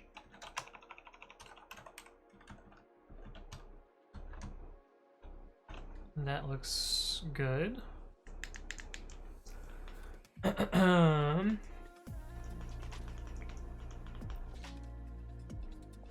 Do it with awk plus sed. No, that's gonna take way too long. It's gonna take way too long. iSatisfied says, at this point I'm paying more attention to chat than Anthony. Perfect. You've fallen exactly into what I want you to do. OMG Busta, I feel like I've seen you before. Have you been in my stream before? I feel like you've been here before. OMG Busta says, I'm just learning Python. Can you recommend any good websites / books that you've used? Bang YouTube, yeah. I do have a video where I talk about getting started in Python. And I talk about some of the resources that I recommend there. Then again, I'm not necessarily the same person, or like people learn differently, and so I am sometimes different, but you can check that out. Roosterhead says, gotta go, see you around. Thanks for stopping by. Aditya says, hey Anthony, I'm usually a lurker, but I wanted to ask your advice for an engineer who's starting out his career out of college. Any gotchas to be aware of? Yeah, that one is a tricky one. I feel like the hardest part of starting a career in programming without having a college degree is getting your first job, and after that it really doesn't matter. So getting your first job is kind of the big activation energy problem to get over there. And I don't know, for that, like, because you don't have a degree, like, you're gonna be leaning a lot more on like portfolio type things, like showing what stuff you've built and like what sort of knowledge you have. But like as long as you're smart and like can demonstrate that you're passionate about building things, like getting a job without a degree is completely doable. But yeah, the first job is gonna be tricky.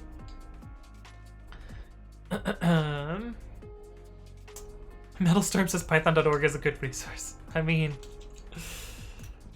it is in some ways, it isn't in a lot of others. I feel like python.org is actually not that great for learning Python, but it's all right.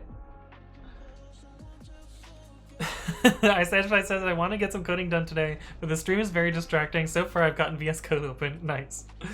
Midnight Cookies suggests microbit. I've not heard of microbit, but that sounds helpful. Okay, so this was pretty easy to rewrite. Hey, what's up? Elaine Che? Thank you for the follow. Welcome to the stream. Sorry if I mispronounced your name. Let me know how you want me to pronounce it in chat. Or not, that's fine too. Command bonk, async def, config, stir. This one's easy.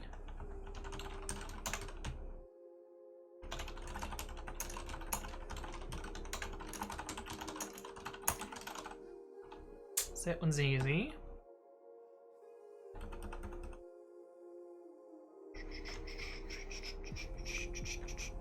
Got a lot going on here. Async def this to stir. And this can be replaced with format message. Async def this to stir. And then again, this can be format message. Okay, these are not so bad. Format message, format message. Oh, I forgot the config parameter on all these.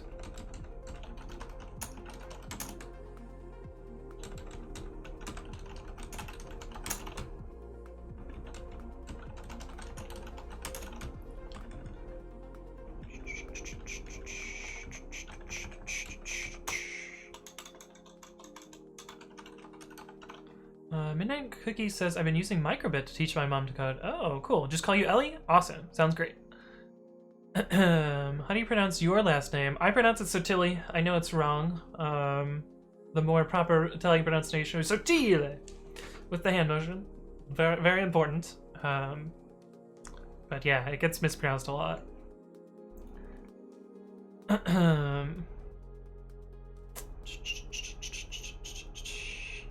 Touch typing, he's too slow to have that be a command, yeah. Hey, what's up, Chaggy? Welcome back. But yeah, that's how that's pronounced incorrectly. Async def config to stir. And this should be format message, as should this.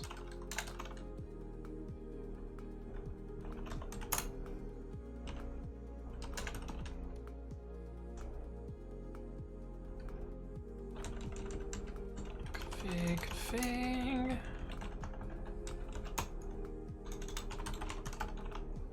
Okay, that one seemed fine.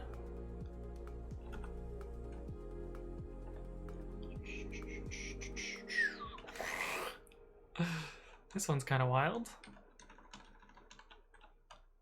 But let's grab all of this here and stick this down here.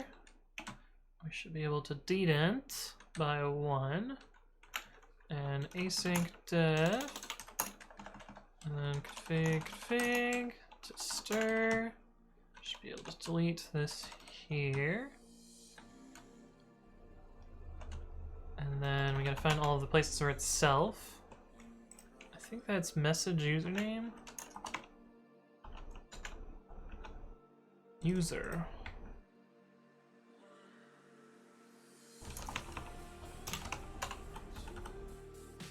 Optional user arg. That's what it's supposed to be. Username equals optional user arg match.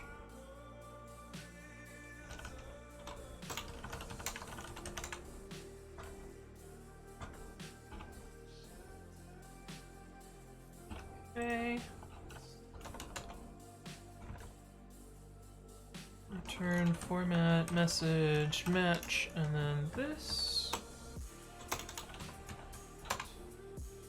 Return format message match and then this. Return format message match and then that. Oh, it doesn't fit.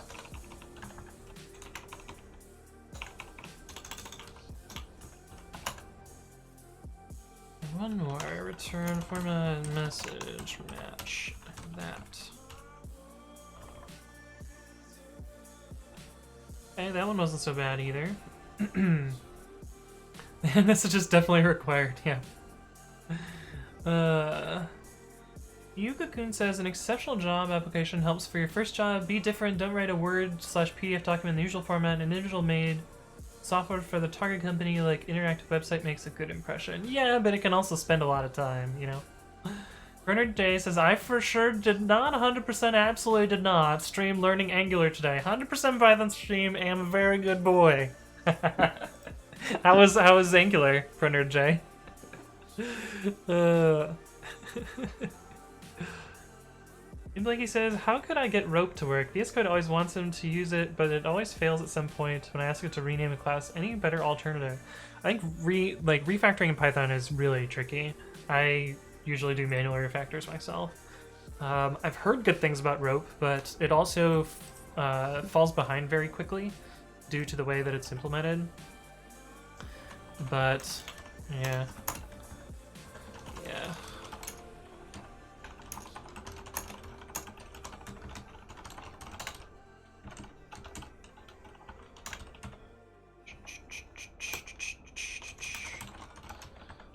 This is a good command.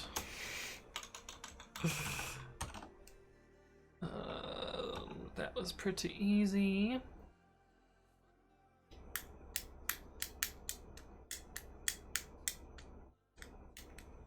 Oh, this one's going to be interesting. Return await commands.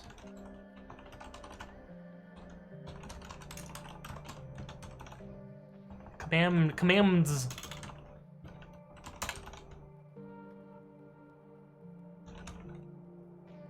I think this has to be optional here. Just so MyPy doesn't mad at me.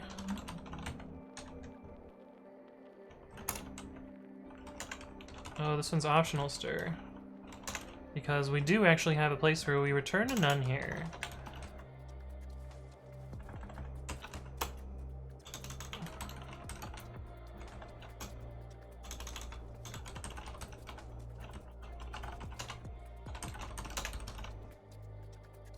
Okay.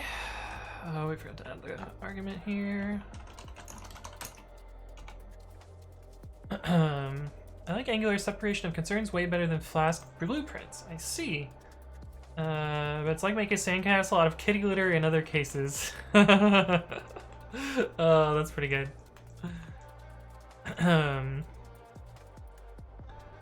Yokokin says, after 5 years of job experience, your degree doesn't matter anymore, but the first job is hard to gain because no company wants to teach. Yeah, that's true.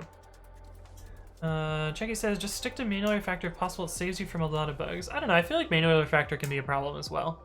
Set up a type checker, I think, is my biggest advice in that space, because it can help you prevent errors by having, you know, a strong type checker in place. Hey, what's up, Wasa Clutch? Hello, hello. Welcome back.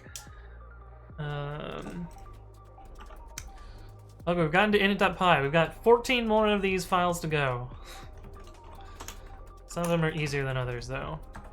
Config. To stir. Format message.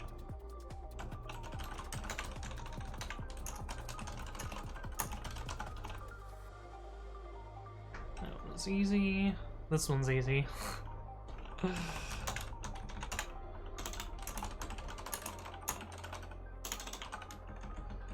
Async def Kevin.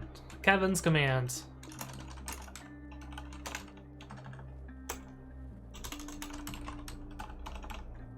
Oh, this one's complicated. Oh, but we already partially did this one. Right. Async def command motd.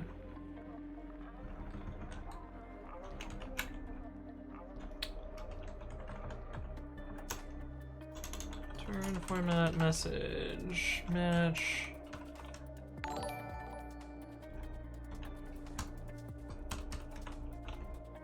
Hey, what's up, R2 Beep Boop? Thank you for the follow. Welcome to the stream. Hopefully you're doing well. Oh, I forgot the config argument here. Config. Stir. Yes. Oh, this one's easy too.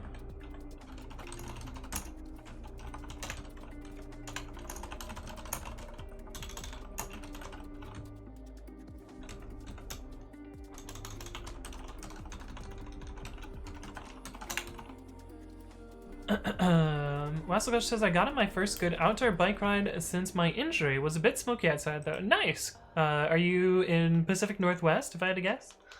Where it's still a bit smoky? It's cleared up mostly in Bay Area, at least. Still streaming, it's true, Shazrobot. Oh my god, it's a long stream for today. Bulver's Dad says, do you have any tips for learning TDD? I have a video about it. That you might be able to check out. I mostly just go over the basics of test-driven development and talk about some places where it does/doesn't apply very well. So you can check that out as well. Things are going. I'm rewriting my bot right now. Rewriting my bot. Moscow says I'm in Alberta, Canada. Oh, I see. Nice. You're kind of getting the updraft from there, which is unfortunate. Rizik says left T. What? What? I'm confused. Oops. What? Format message. This looks fine. Did I typo something? I don't know. We'll find it when we run the type checker. And Blanky says, let me ask, did you contribute to Cookie Cutter as well? At this point, there's not much that I've used that you haven't made. I think I might have a Cookie Cutter commit. Cookie Cutter GitHub. I know I have an unmerged pull request. A P request!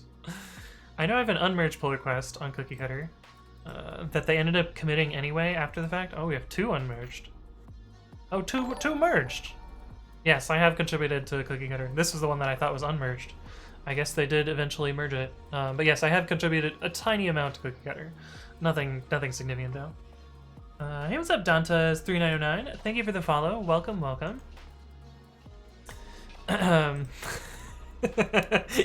Yeah, I guess I have.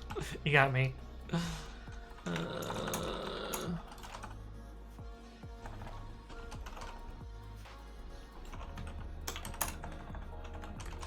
Config.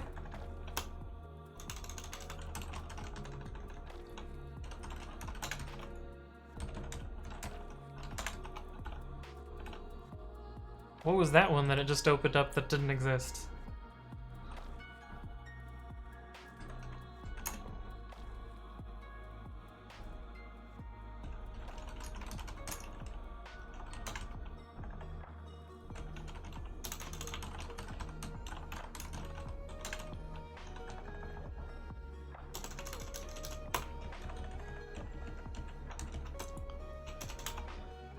I wonder if functools.partial works for async def.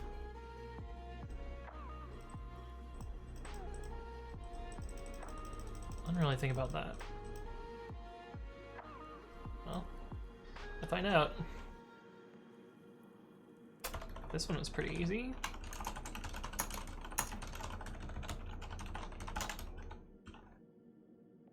Ooh, the shoutout command. That's a good one.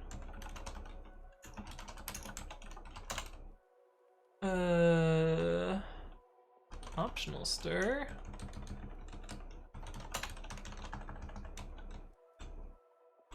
Format message. I wonder if this fits on one line now. It does not.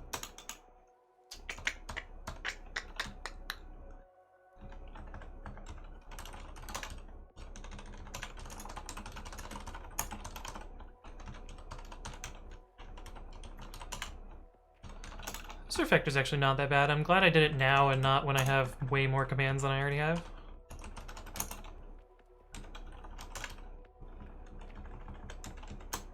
These are mostly pretty easy.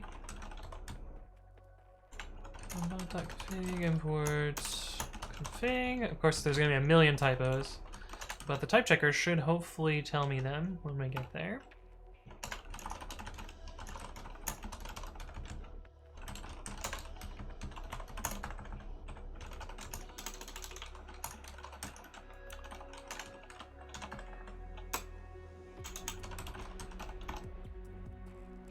Did you mention why you're rewriting your bot? Because I didn't like the way commands are.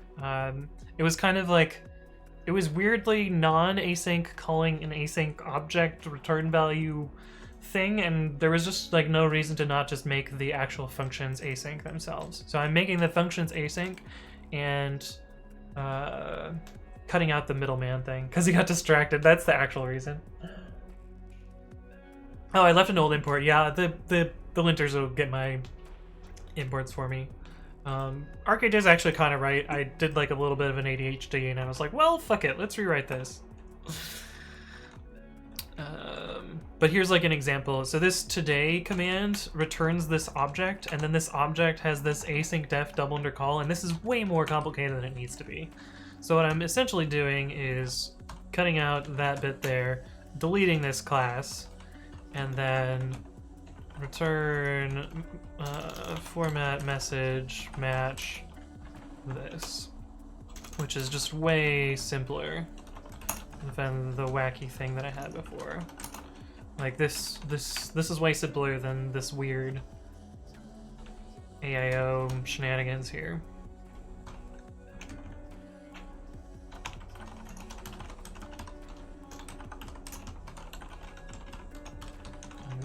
reads a lot better, in my opinion.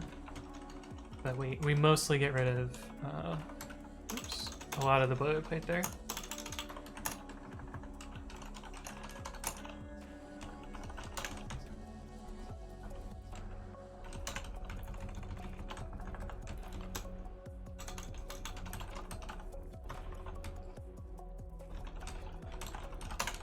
That's why I'm doing it.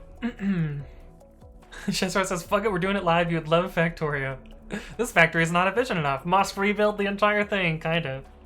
Bernard says, did you take a look at Twitch.io before deciding to roll your own? So part of the reason that I built this bot was because I wanted to learn async.io, so I didn't want to reuse anyone's library for this, so that's why I wrote this all from scratch. iSatisfied says he was doing a to-do item and then was like, might as well refactor, yeah. Plus this is, you know, pretty easy and kind of mindless, so it's not terrible. This is one of the oldest commands that we implemented. This was actually when I first made this wacky interface.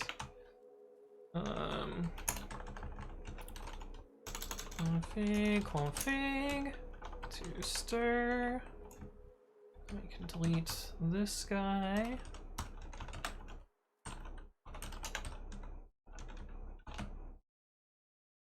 So what do we got here? Oh, this line is no longer too long too. Nice. Nice.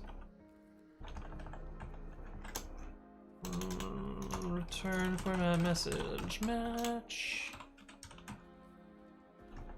Return format message match. You're gonna be too long, probably.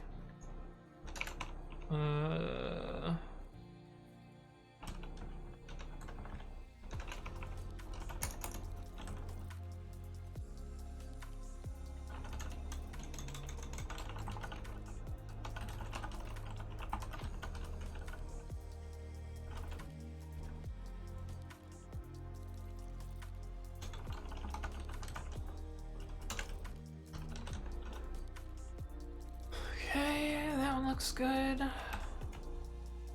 Video idea. This one's a good. This one's a chunky one.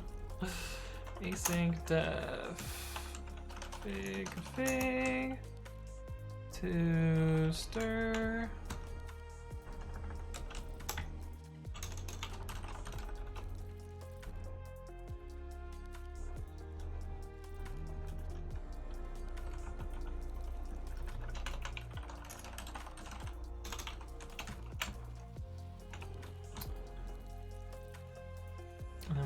This chunk in here and put that here.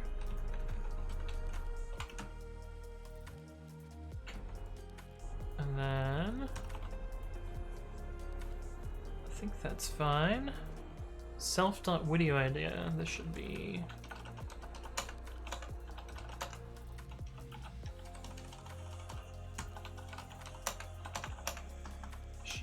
rest. Yeah. Oh. Okay. We're almost done. This is the last file.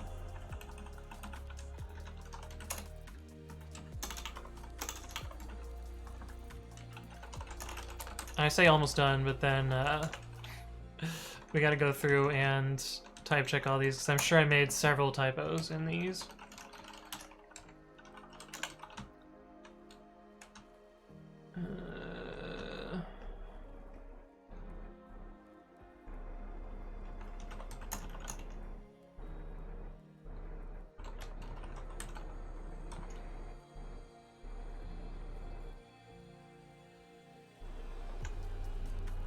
Oh, this one's tricky though, because I was actually doing the object-oriented shit here. Twitch auth, yeah. Michaela says, yay, I'm back. I spilled my energy drink all over myself and I had to take a shower. Oh, that's a funny reason for a shower.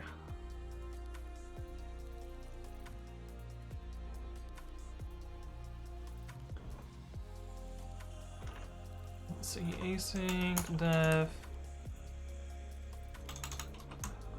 message, which will take playlist name as a stir. Search terms of the stir and return stir. Oh, we also need config.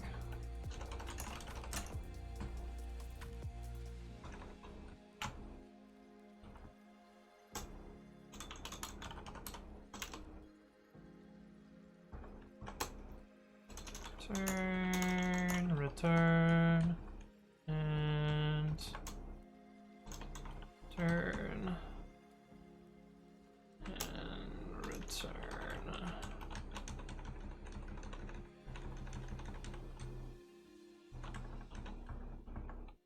Oh, also we got this one up here. Oh, this one's tricky.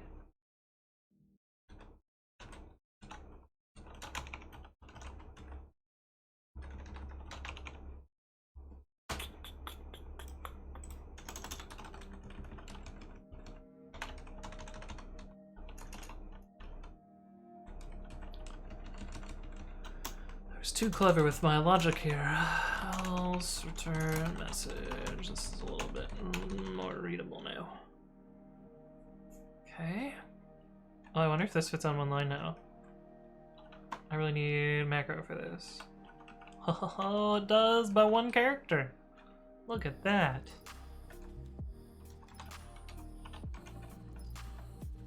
Return format message.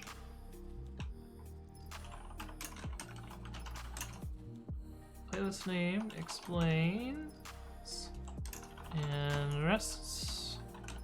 I think we need await here. Yeah. FAQ. Okay. Moment of truth. We find all of the problems that I have. 111. Return equals. Solid, solid. Shazar says, feelings on pickles, like or dislike? Like physical pickles? I don't like physical pickles. I find they're too vinegary. Syntax error. Indeed. I also don't like... I also don't like Python pickles either. Oh, this is probably partially because of this being wrong.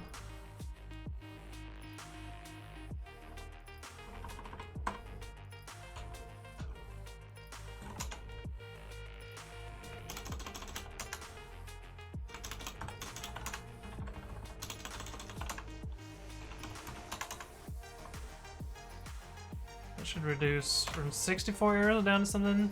I got rid of 20 of theirs. That's decent.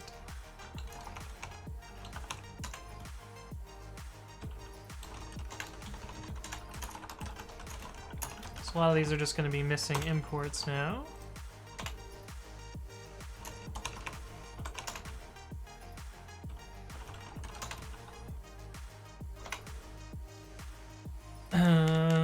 I mean real pickles. I just ate one. Yeah, I don't like pickles either. Deciding whether people like pickles has gotten you into a pickle. What? What?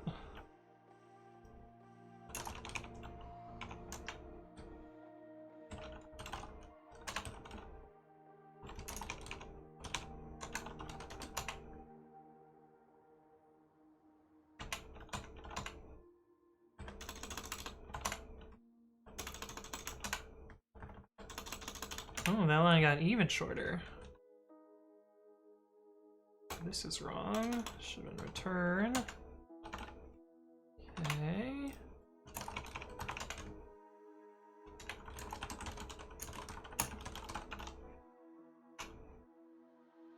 Awaitable optional stirs are not callable. What?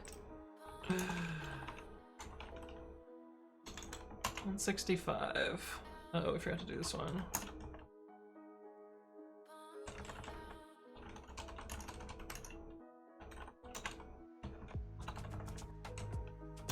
This one's cool.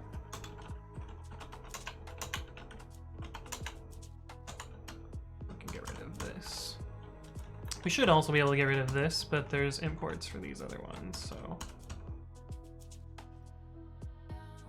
Oh, actually, that reminds me, there's this down here. These are wrong.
format message here from bot.data import format message.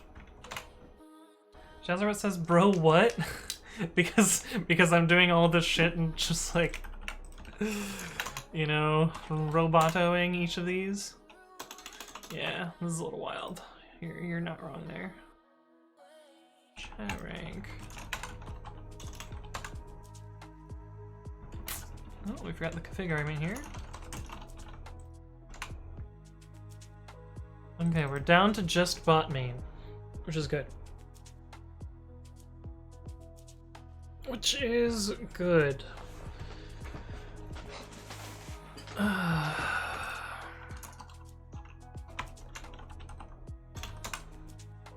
So we should be able to do this now. That was the entire refactor. That was all that I wanted to do there. Was do that. We gotta do the same thing down here.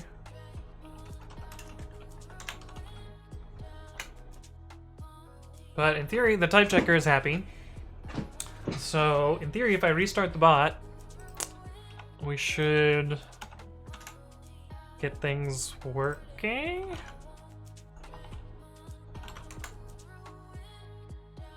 Ooh, seems to work.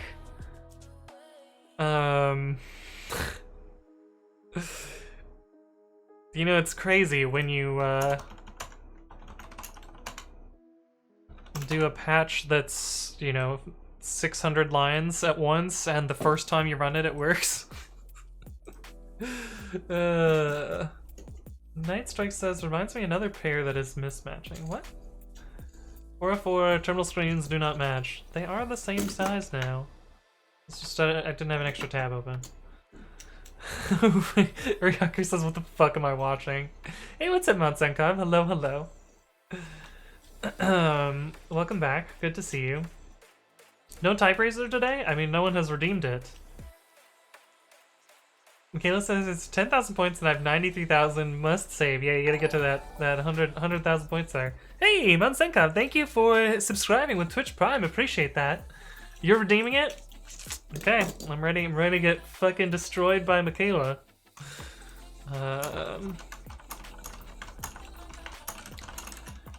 Asyncify the bot.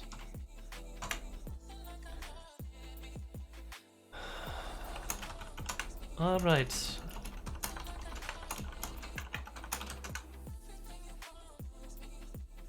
Cheats off. Right? I feel like Michaela's cheating, right? No, she's legit.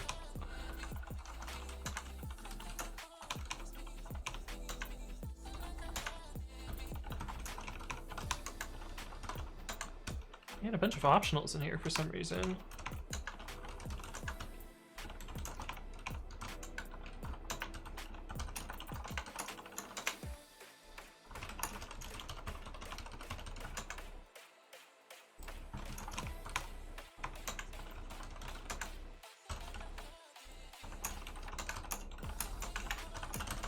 Okay, asyncify the bot.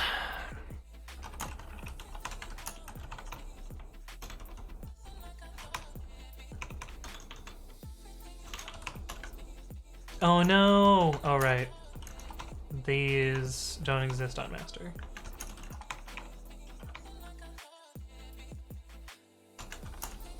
Get cherry pick, continue. Cool.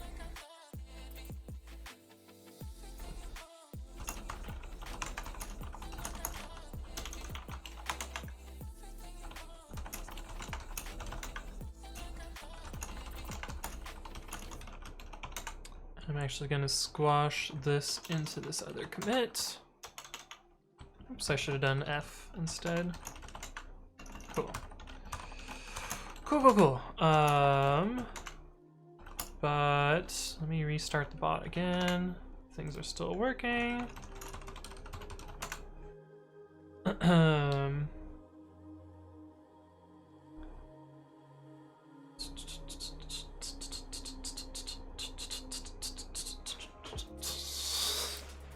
Michaela says, is it time for some bootleg type racer where I just make one instead of paying points? Asyncify says she can type really fast, but it's pointless since she can't code. Yikes. That's not very nice. Michaela can write code. Since we did a rewrite, I'm going to rebase this branch as well.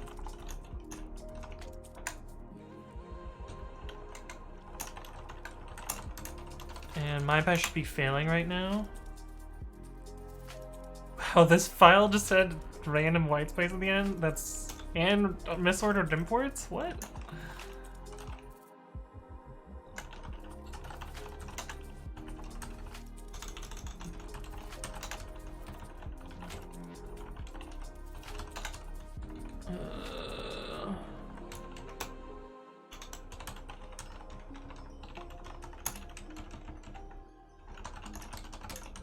So I'm just gonna make the linting pass here.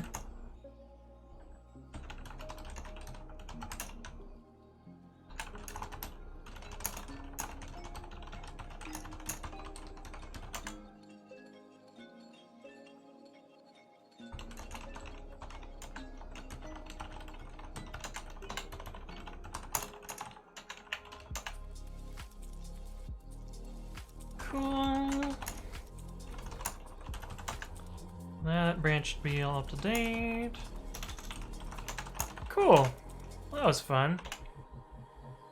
Alright. We can do a type racer, even though nobody redeemed the points.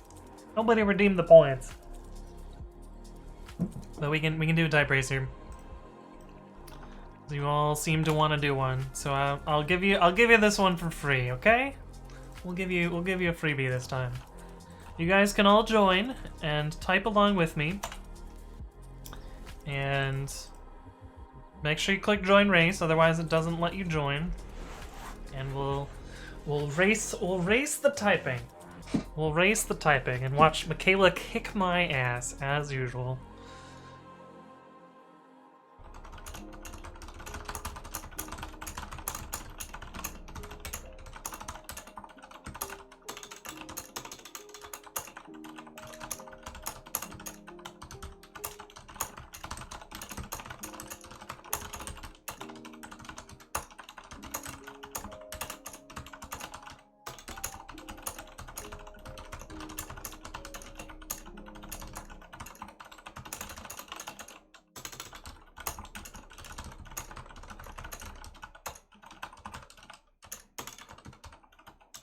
What are these words?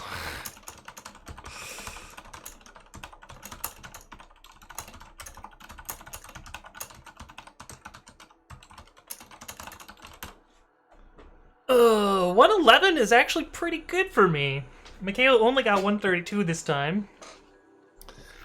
Oh, The Great Gatsby. I've read this book. There's just like vestibule. Vestibule? That's a word that I don't type very often. Pani Agopanela says, hi people. Any plugin for Zish that loads git commits? I don't use Zish, so I don't know. But somebody probably has suggestions in the chat.